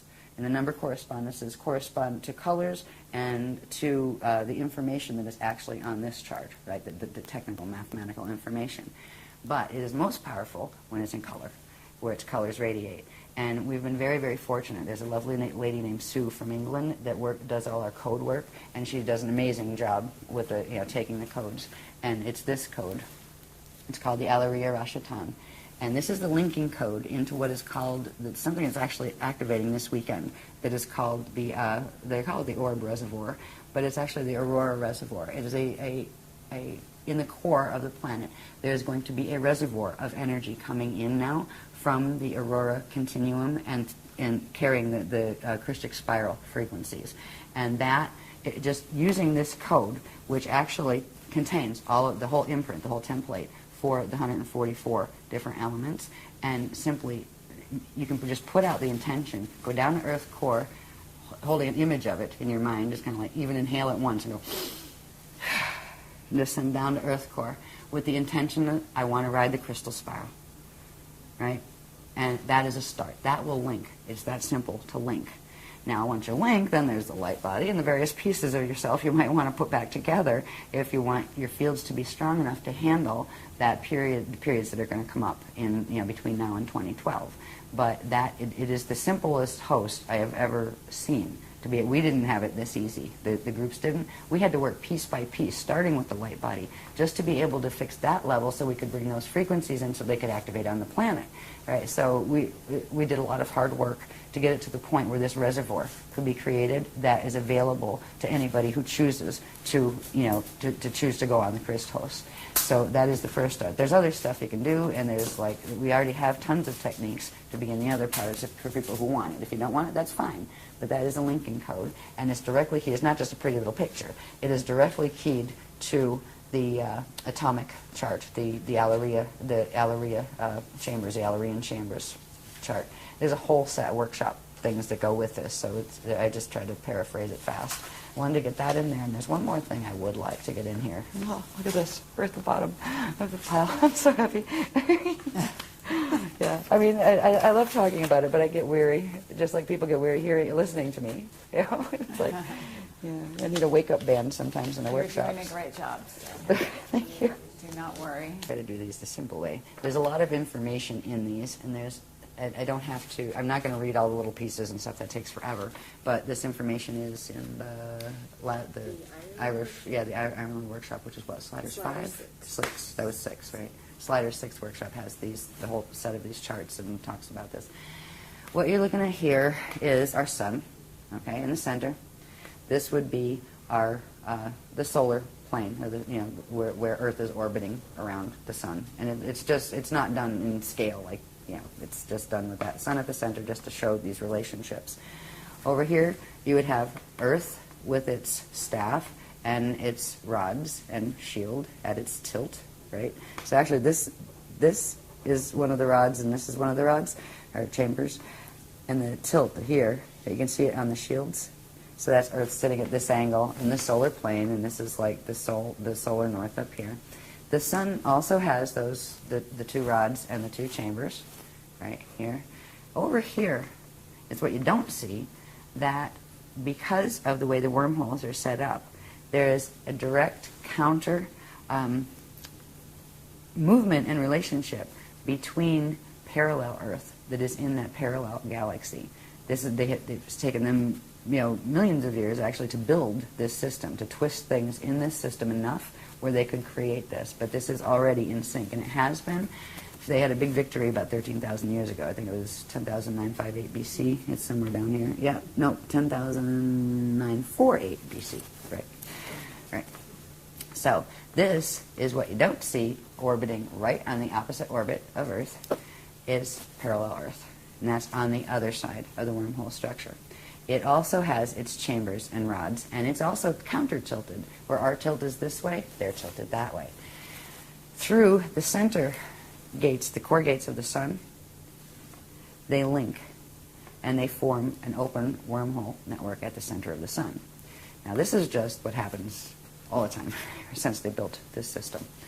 Okay, this has created the acceleration in the natural Stargate opening cycle, where this one was ours was speeded up to sync with this one. So this could be, and now they're actually tethered by their rods. Now they're still spinning, so there's a period where the rods separate and then come back together again as they're spinning. And this gives you the false precession, the precession of the equinoxes gives you a system that's referred to as the false yugas. And that's something that is also associated with the Metatronic Death Star Merkaba teachings and all of that. You'll find the false yugas cycle. They're actually e-yugas, and they're supposed to be 26,556 years long. And at this point, because they've changed a couple times, they got faster and faster with the sextant distortion. Let me see if we have it here. How fast are they? I think it got cut off on the bottom. Anyway, this system has accelerated the Stargate opening cycle to synchronize it with this one on this planet. So this is part of the reason why a 55 Merkaba activation could actually take our planet and drag it into black hole fall, because it's already linked, and this link occurred 13,000 years ago. All right. There's another link that has to do with this. This little dot back here, and it's not to scale, of course, it's just showing the point in the maps that we would call our the core of the Milky Way galaxy. All right. The Milky Way also has a thing that's rotating in it. Even though it's a black hole, there is a thing rotating in it. It also has its chambers and rod. And it spins much longer, slower cycles. There are certain periods of time when these things come into specific alignments, where you have the rods of the Milky Way that are coming through from the black hole system, interfacing directly through our sun, that's interfacing with the parallel side, and you have another parallel side on the parallel Milky Way coming through the center of the Milky Way. Now this is happening all the time in general, but there are certain periods of time where various things happen. Like in March equinoxes, ever since equinoxes began, March equinoxes, you end up with the parallel one and our Earth crossing over. And when they cross through each other, right, one's at one angle of rotation of particle spin, one's at the other. This one's in the parallel universe, but they are synced, and they literally pass through each other. The core is open temporarily for that period of time. Do you know how many pagan celebrations and old, ancient cultures used to do their fertility rites and their all sorts of interesting ceremonies on the equinoxes and the solstices? This is why they were taught to do them, because things could come in, you get yourselves pregnant over here, things could come in and soul integrate directly right through from parallel. And this is part of the trickery that has been going on here. I mean, great, we got equinoxes and solstices. That's not great. Because they are actually part of the twisted sextant clock that is part of this nasty wormhole black hole vortex system. Then we also have what happens, let's see, which one is this? Do we need that one? Now it's just showing where they blend. June solstice. Okay, so things keep, then they rotate apart again. And we're over here, and then they're over there, right? But they're still aligned directly through the solar gate. So there's another gate opening there. The most powerful one is actually when they totally overlap with each other for that period, and that is in the equinox periods, right? So again, we're going this way, and they're coming this way. We overlap again on the September equinox. We overlap over here this time and pass through each other again. I'll just do these really fast. And then in December solstices. Okay, are you familiar with the Alice Bailey material? I've heard of Bailey, but I've not read it. Okay.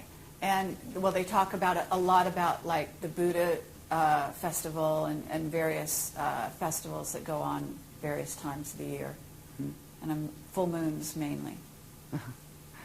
Moons. Yeah. We haven't even touched on the moon stuff yet. Right. Yeah. But there has to be, I think, some kind of link up here. Yeah. I'm sure and there is. It might be great to Yeah, I'm sure there's an touch on extension that. of these diagrams that actually show what the moon is doing during all of this. Because it's very much tied to... Yeah, because the full moons are tied to the equinoxes and... Yeah, we got to plug the moon into this. Yeah. Yes. Oh, yeah. Okay, Bailey did that, yeah. Yeah, I knew the name sounded familiar, and I know the GWB. Yeah, those guys. Okay, so anyway, this is where it gets interesting, because here's where you're ending up with rods. You got the solar rod running with the galactic rod, right? You also have the planetary rods aligning through them. So there's this interesting thing happening here because of this one. It's a much more powerful one, and this is the point where certain things could happen. If there were frequencies thrown through here hard enough, you could whack this rod and actually spin our rods. And okay, and what shift. What time of year is this? This is coming into December, right here. It starts actually around November 21st here, and then the rotation continues, and the alignment is actually this right here. While we're here, and this is our December 21st position, our rod links in here at this angle, which crosses through the solar rod and this one, and that is what allows this, and this to grab that and drag it. So this is still in its November position over here, but this is where it interfaces. We have to be in the December position. This is what they're going to try to do in 2012.